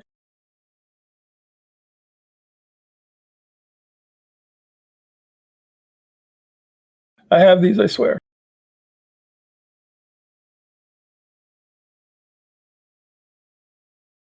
It's not Tanuki. Don't know where that came from. Oh, That was God. probably my word. Borrowed word from that one.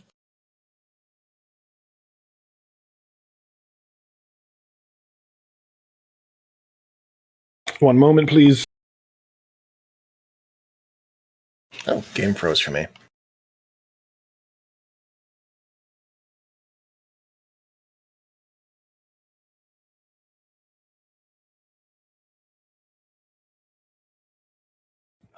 The Tanaruk.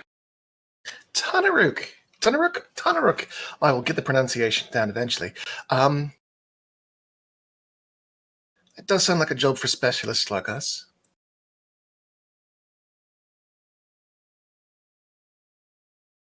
Yes, if you are going to hit the portal, you can expect to face orcs of the Snake of the Bad Moon clan. Bad Moon Clan. Okay.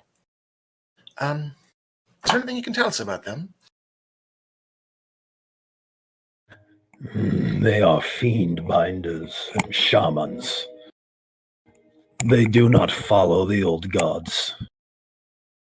They follow dark spirits that they conjure up from the earth. Their leader is Zarak. He is a dangerous shaman. He has been charged with keeping the portal secure and ensuring its functionality.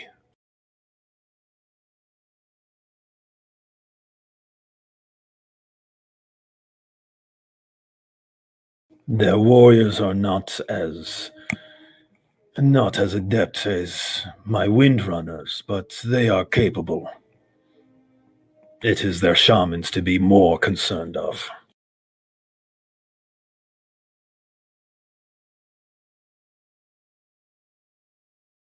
Aye, noted.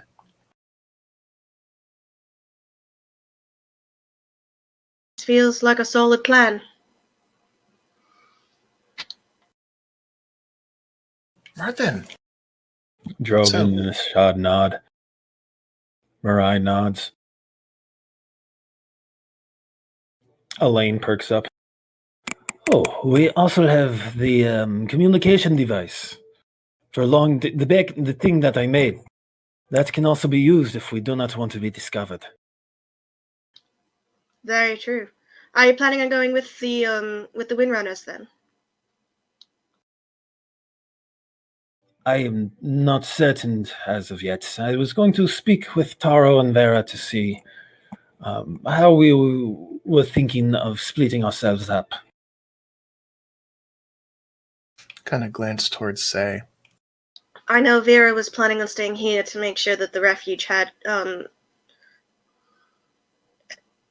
more military leadership in case of siege. I believe it would be best if I stayed behind with my sister as well. If anything were to happen here, I do know a few spells that might be of use. Oh, it seems that the decision is mostly been made already.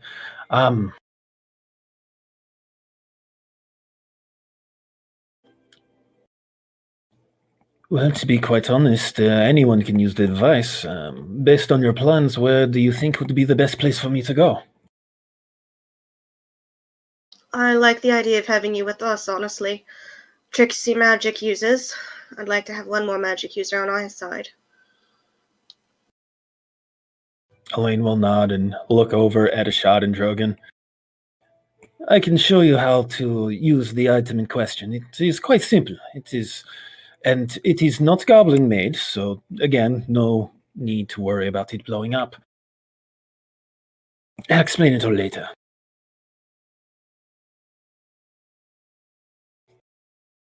The orcs nod their agreement. Mirai will look over to you as well, say. Telamon and I will accompany you at least as far as Telamon's castle.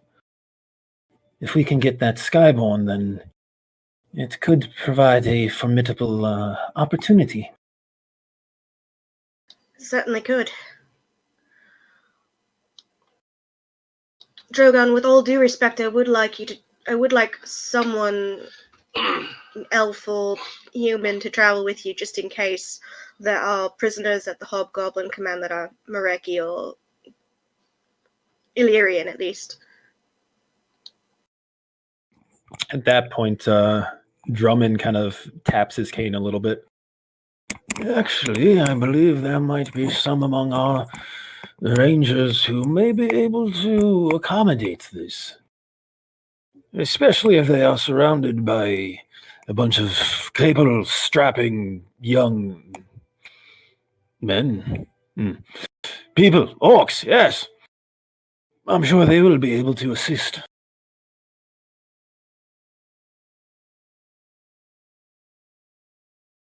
Sounds like a plan. There's a round of nods around the table.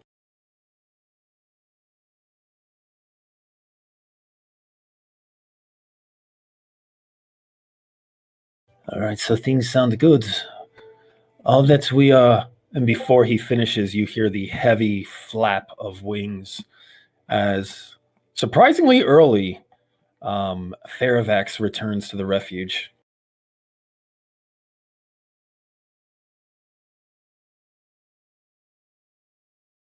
Landing outside with a heavy thud and a snort. And there's our fearless leader himself.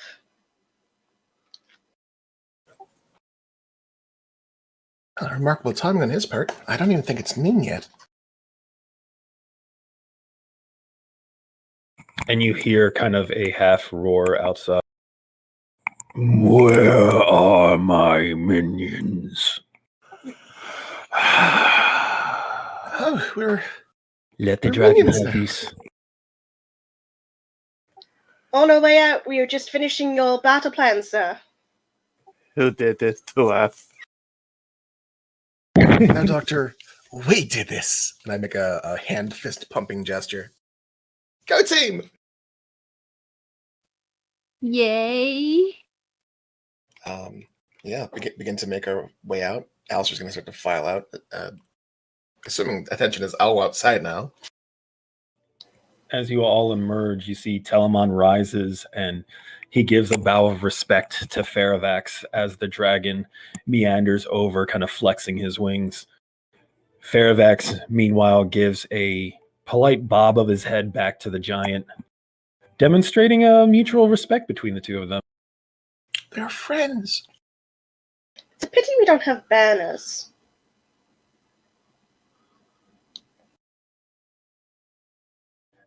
As you all emerge, Faravax kind of gestures with one of his talons and tosses something into the dirt at your feet. And you see it is kind of a rough cut aether stone with a draconic rune etched onto it, with a simple kind of iron mounting linking it to a strap of rope that looked like it was just harvested from somewhere.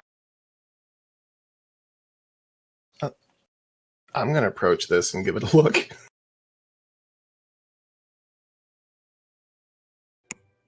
I do not like searching for my invaders into my territory. Find them and use this to tell me where they are. Use this. Alistair has some choice things that he's not saying about whatever the fuck this is.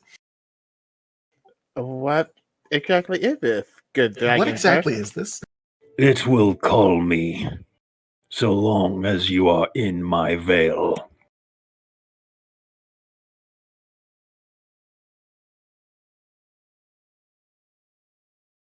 Fair enough. I will hunt in the lowlands until this interloper is found.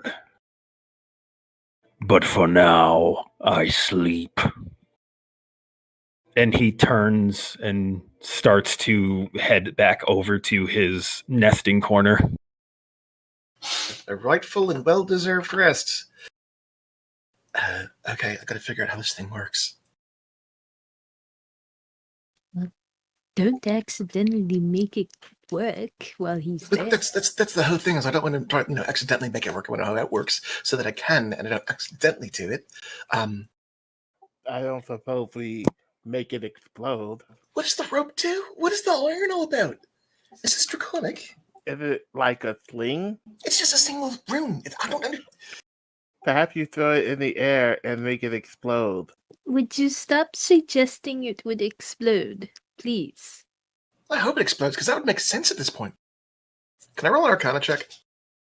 By all means. 1 sec. It's actually a really low roll.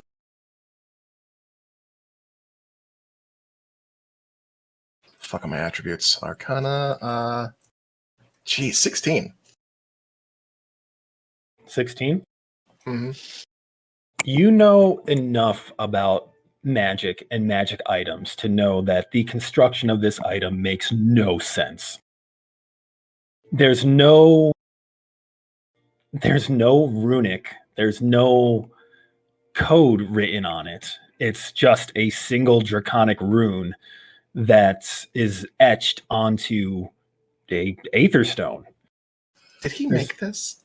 There's nothing, there doesn't seem to be anything fancy about the mounting or the rope. It just seems like it was, honestly, it looks like the rope and the middle are pieces of scrap that were just used to like hold this thing together. Okay. All right, I'll figure it out on the way. He went home and did arts and crafts. Dude went home and did arts and crafts.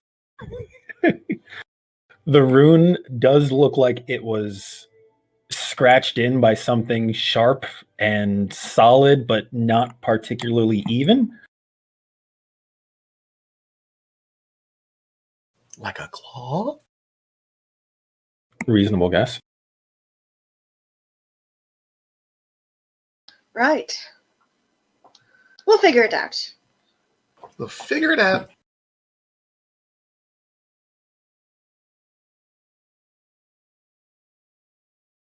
All right, should we say eat breakfast, say our final goodbyes, and get going? That sounds like a good idea.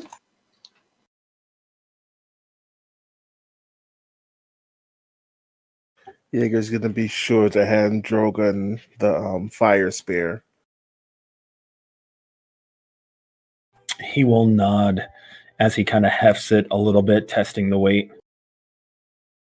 This is the thing the little ones use. I wouldn't doubt that they have more at their disposal if we infiltrate their camp. Feel free to use their own weapons against them. Indeed. This is a good weapon to use while riding.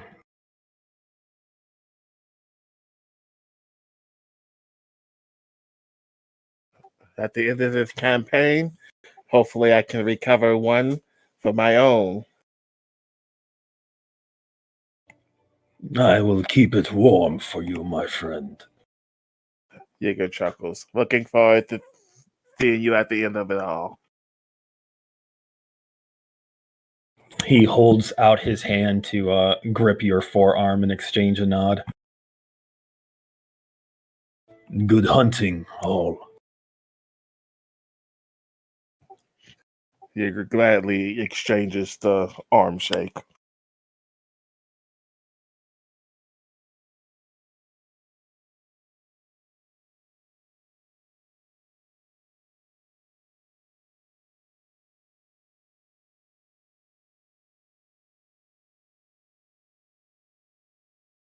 I want to put that in the right one. There you go. I was looking for the right one, same thing, and posted it in the wrong room. Oh, dear Lord.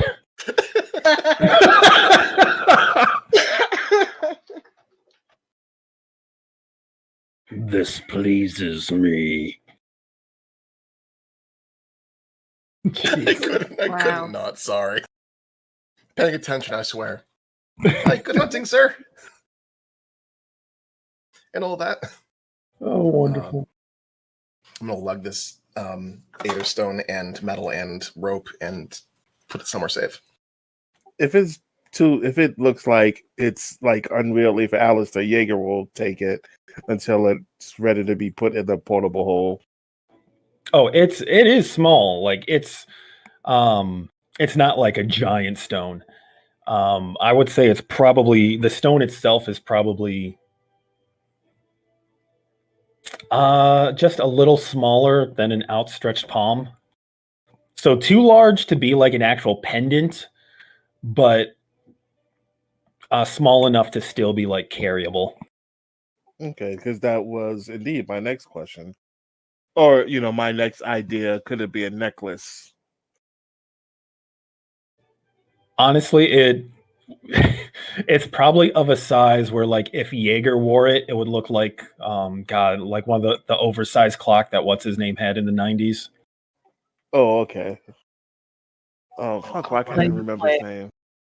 Flavor Flav, that's Yeah. Flavor of love. I'm content to let the doctor keep this one. Oh yeah. Oh, yeah, you hold on to this one. I think it suits you. It can join your collection of necklaces.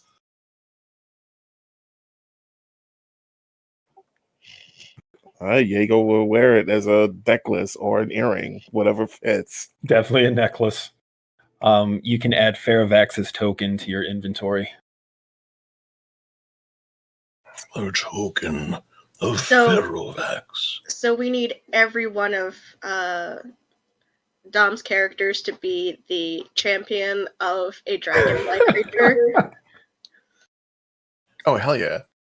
People all play D&D for different reasons. This may be his reason. Dragon champion. All right, we need to find him, Banjay, a dragon. Anyway, Anyway. All right. So you have all made your plans. You've established a destination for yourselves. You have breakfast available. Is there anything you'd like to do, any business you'd like to attend to in the refuge before you all set out? I don't know what kind of time frame we're looking at. Entirely up to you. like maybe an hour or two, 90 minutes. Let's say we're going to leave in 90 minutes. 90 minutes. What can I do in 90 minutes? In regards to Faravax, keep in mind that you don't need to wait on him or rush around for him. He can cover a lot of ground by himself.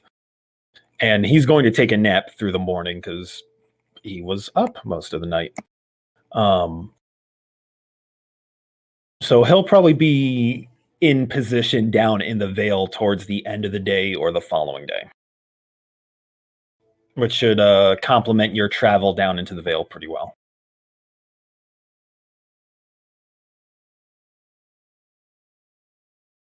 So yeah, looks like about 90 minutes, barring any stronger reason to linger.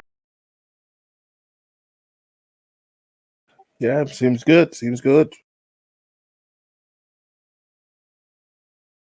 Checking on some math right quick. Looking at the crafting to-do list. I need some more campfire time with Say to finish Bad News. Oh, that's a good question.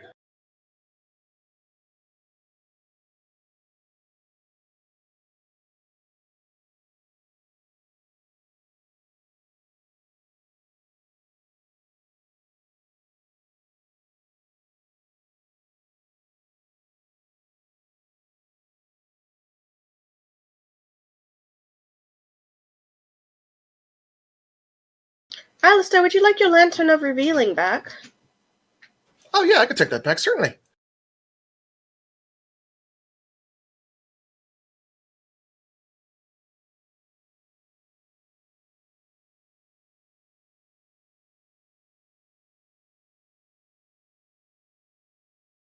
Is that... Let me see here. I'm trying to figure out how to trade it back to you. You should be able to just drag it onto my token.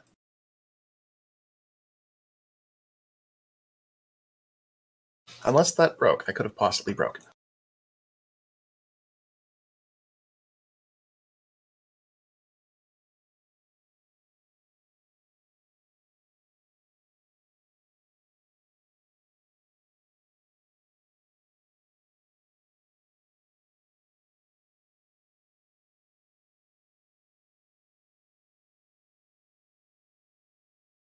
Okay.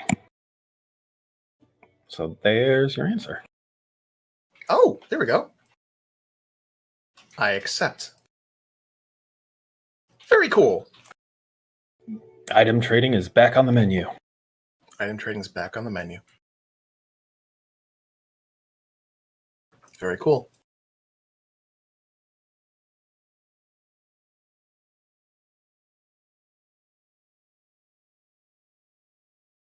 All right, so 90 minutes. I'll see if I can't have a cram session in the smithy.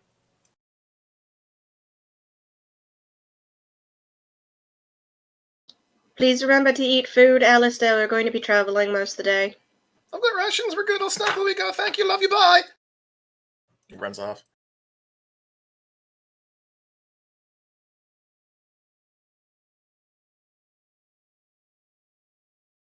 And then I'll touch the earring. Hey, quick just I just did some quick math. Could I maybe borrow just an extra half hour? All right, but then we really need to go. Right. Yep. Okay. Sure. Yeah. I won't. Yes. Absolutely. Thank you. And Alistair skedaddles down to the forge. Do you have everything that you need, Alistair? have to be more direct? Do you need assistance, or will you be fine? I would love assistance. I would love assistance. That would be great. Jaeger's gonna go to join him. I will come with and bring some food because he will probably change his mind, or That I will seems change it for him. Smart, yeah, something with some sticking power, oatmeal or whatever.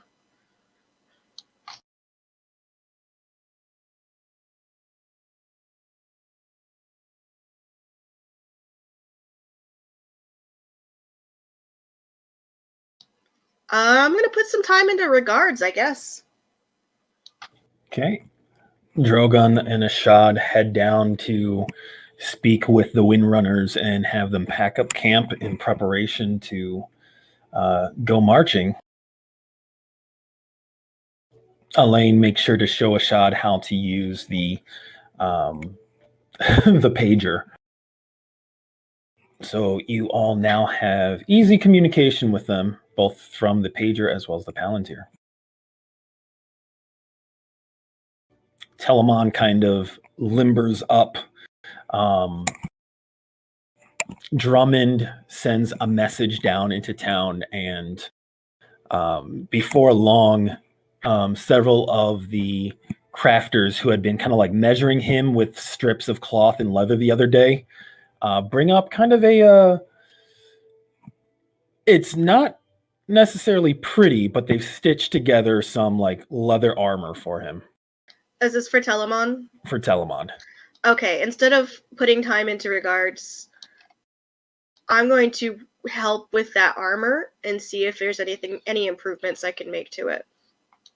You look over it, it's just because of the sheer size of it, there's not a lot of time that can be put into like shoring it up.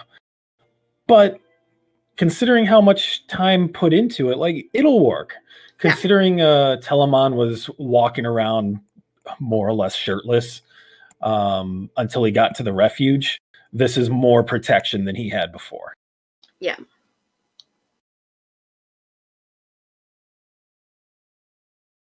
You probably can't finagle using mending to make the pieces individual pieces.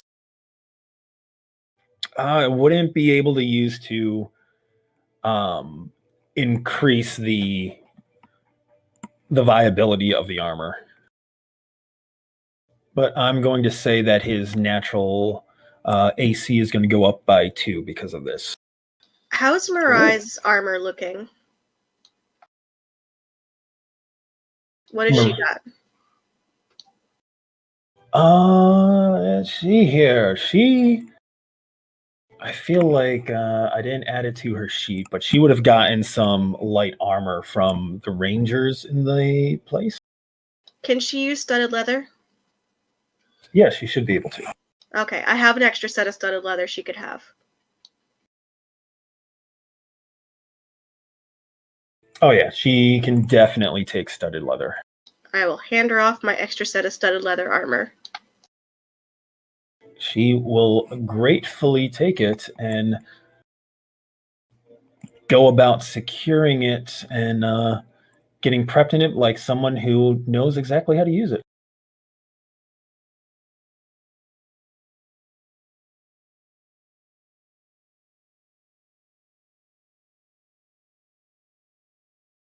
Huh. That's a new button.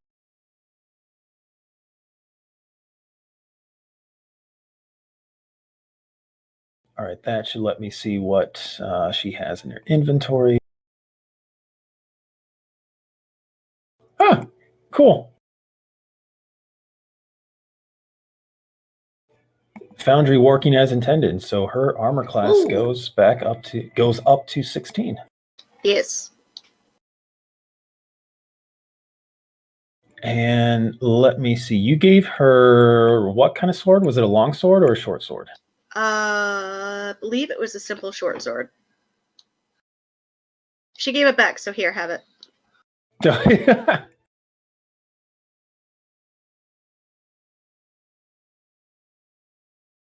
Neat.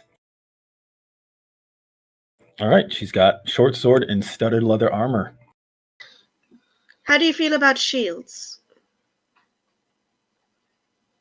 Honestly, I feel I move better without them. Fair enough. And she also knows how to use a bow and arrow, so I got to make sure to give her that as well. I don't got one of those. No worries. That is what plutonium's for. Woo!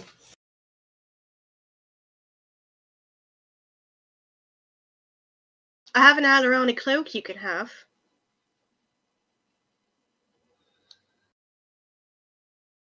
Are you sure you want to part with it? I think it would fit you better than it fits me. Then I will graciously accept. Thank you.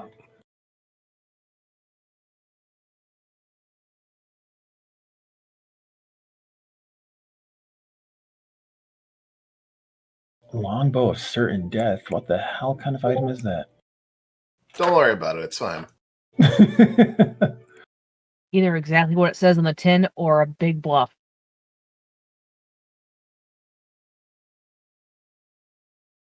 Say's just bedecking Mirai. She could look like an Alaroni after all this.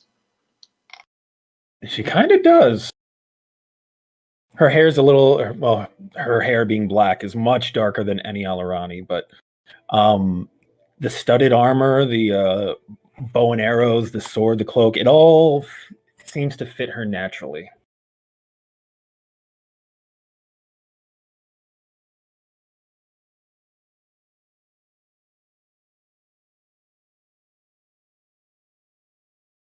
Okay, yeah, Mirai is tooled up.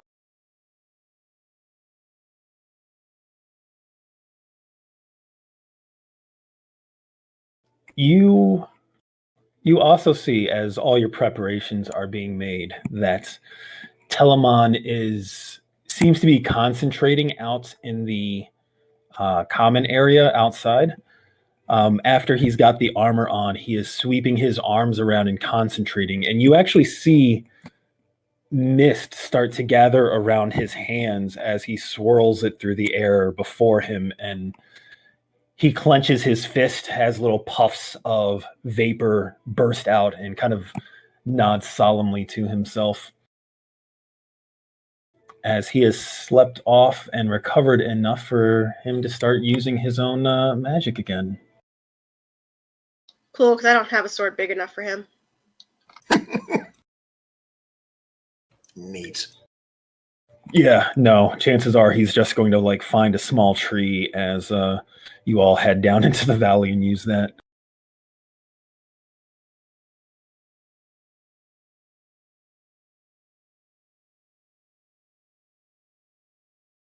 All right. So, Alistair, after 2 hours roughly have passed by, what kind of item have you created? Well, first I have to find out whether or not I actually make it. So smith tools. Yes, smith tools. One moment.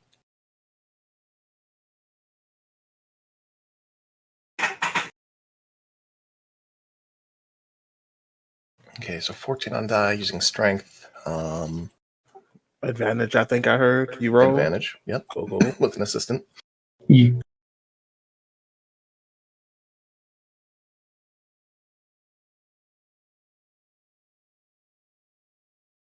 One sec.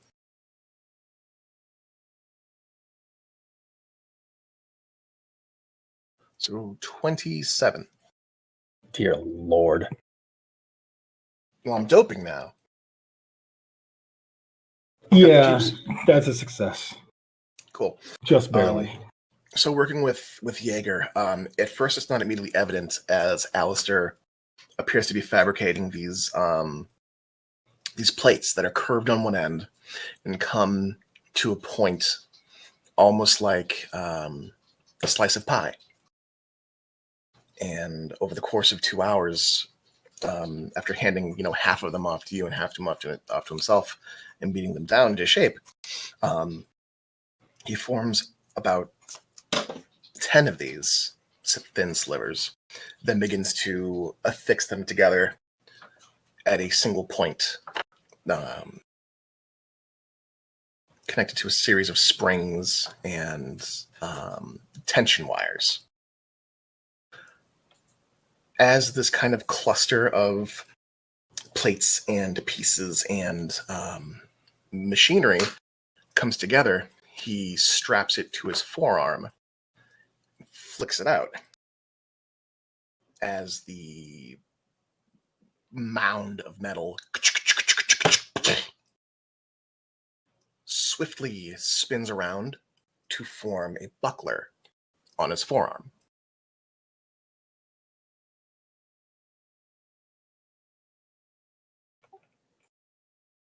It's supposed to do that? That's pretty neat.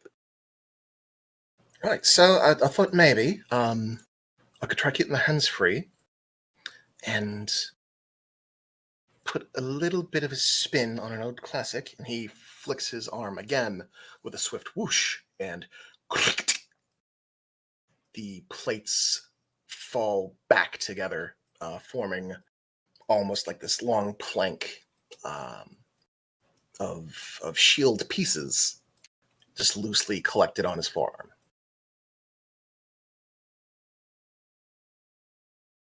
It's a retractable shield.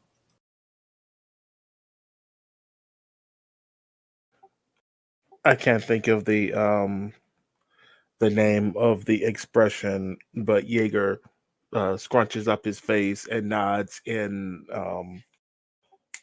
Bemusement? bemusement. It's like that Obama meme where he's nodding.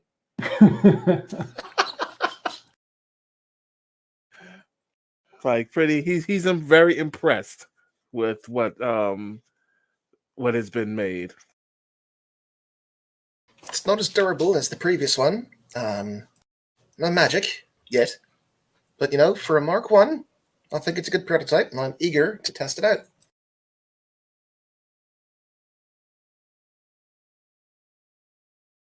I'll have to find something to do with Resolve. But that's a problem for tomorrow, mate.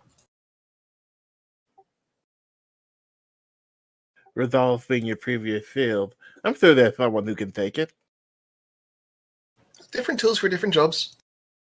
Probably hold on to it, maybe, well, it does have a lot of good metal. I could perform maybe put a solid state enchantment on it. And then the Alistair just starts to mutter and begin planning already as they leave the forge.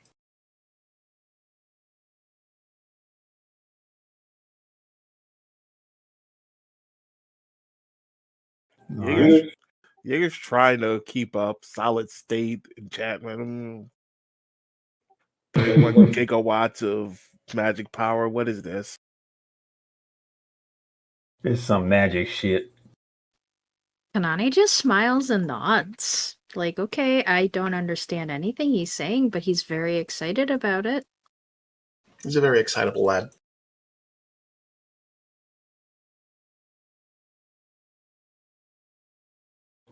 All right.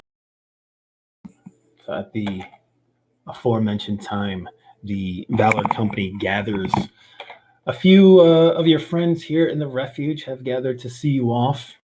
The orc encampment has packed up and they are ready to move. Since there's only one real route out of the mountains, you'll be able to travel with them down into the Vale. So pretty much last call for anything left in the refuge. Jaeger is good.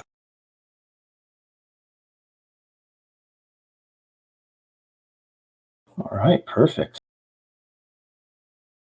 Then with all of their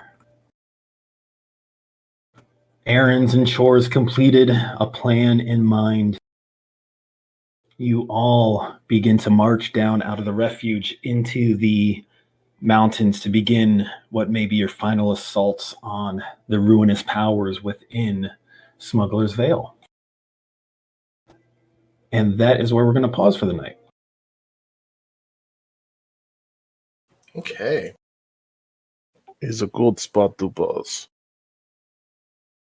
I know it's relatively early, but gives me some time to finish some maps for you guys. I wasn't sure which direction you were all going to head on, so I had to do some prep work in a couple different directions. Well, we said we were gonna do the one thing. I have learned to not expect anything until the night of game. Because you never know, you might decide to. You have like changed directions on me midstream, and I had to recalibrate. Well, I'm sorry, I'm a bad player. It's okay. We forgive you. It's less bad Um, player and more just being a player. Just being a player. Every Okay. DM. Go ahead. I was just gonna say, don't hate the player, hate the game. Campaign. Hate the campaign. Hate the DM. No, please no. Don't hate the DM. I would never. He's doing his best. Is it Oh. though? I mean, I mean- think he is. If you want a shot in the DM seat, then by all means. My I've- time has I've- come. I've told him try it. If you like PPK it. the whole party. might. TPK the entire party into level 1 encounter. Yes. It's really easy to do. It really is. Swarm of spiders, anyone? Just a couple of reskinned goblins. That's all it took.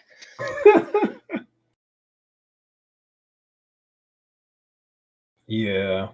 Yeah. I would like to actually make one more note before we're done. Sure thing.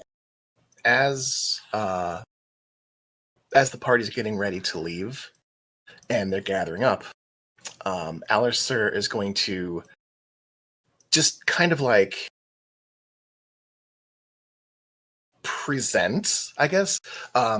He's going to very slickly and slyly hand over a fine glass bottle to say.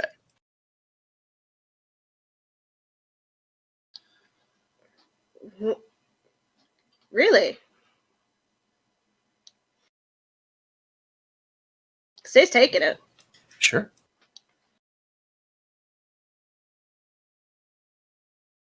Is this what I think it is? It is what you think it is. I might have to take it back at some point, but for now, I think it might be best in your hands. Thank you. You're welcome. You'd be very proud of me. I actually talked about my feelings to someone. That is fantastic news. Let's talk about it on the way there.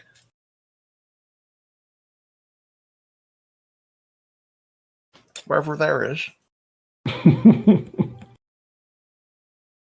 Yeah, Say's putting the bottle in her bag. Cool beans. She's wanted one for so long. Perfect. A permanent one is on the way. We just need time and a potter's wheel. Hmm. I'm working on it. Nice. Gonna say, depending on how long it lasts, put the clay on a Tensor's floating disc and spin the disc. Spin the disc. Oh dear lord. Spin. I'm sure Alistair can work something up like that. Some kind of way to make the disc spin.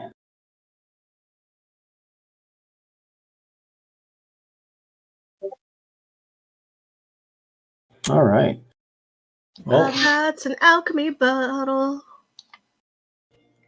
thank you all for playing. I'm hope you guys enjoyed learning a little bit more about the orcs.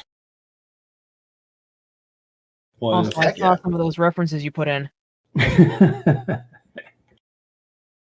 The genre savvy among us. Yeah, Rob told me the other day that went through like a bunch of Magic the Gathering lore and like uncovered a shit ton of references I've made over the years in the Raiders. You lift everything. Everything.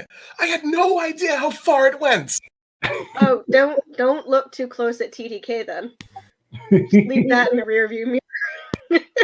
That's I don't have the wherewithal. There was a character named Karn in Magic the Gathering, and I was like, wait, hold on. I went down a rabbit hole, and I regret everything. I lost a whole night. Yeah, Karn Silver Golem. Like, I knew it the day that it came out. I was like, oh. In fact, I believe that there was at the very first game where he did that, I shared an image of Karn Silver Golem. Oh, it yeah. never clicked. It never clicked for me. I think it's going to be hilarious that Save finally gets her alchemy jug, and the first thing she's going to do is use it to make vinegar so she can have proper sauerkraut. Oh.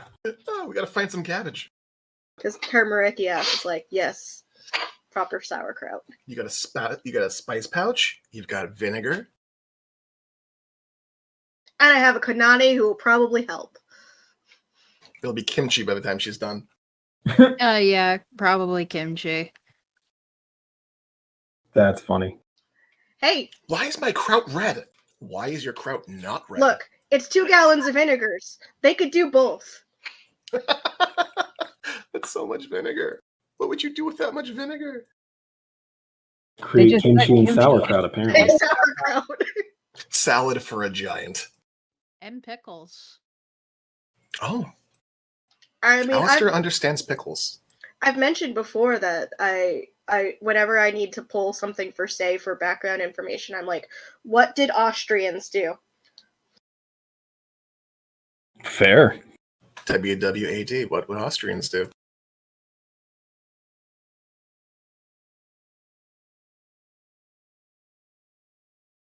Very fair indeed. I'm like, yeah, you know the Prussians? That's the Mareki.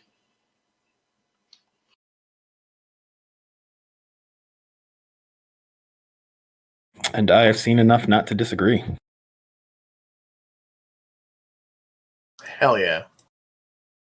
Oh. Oh no.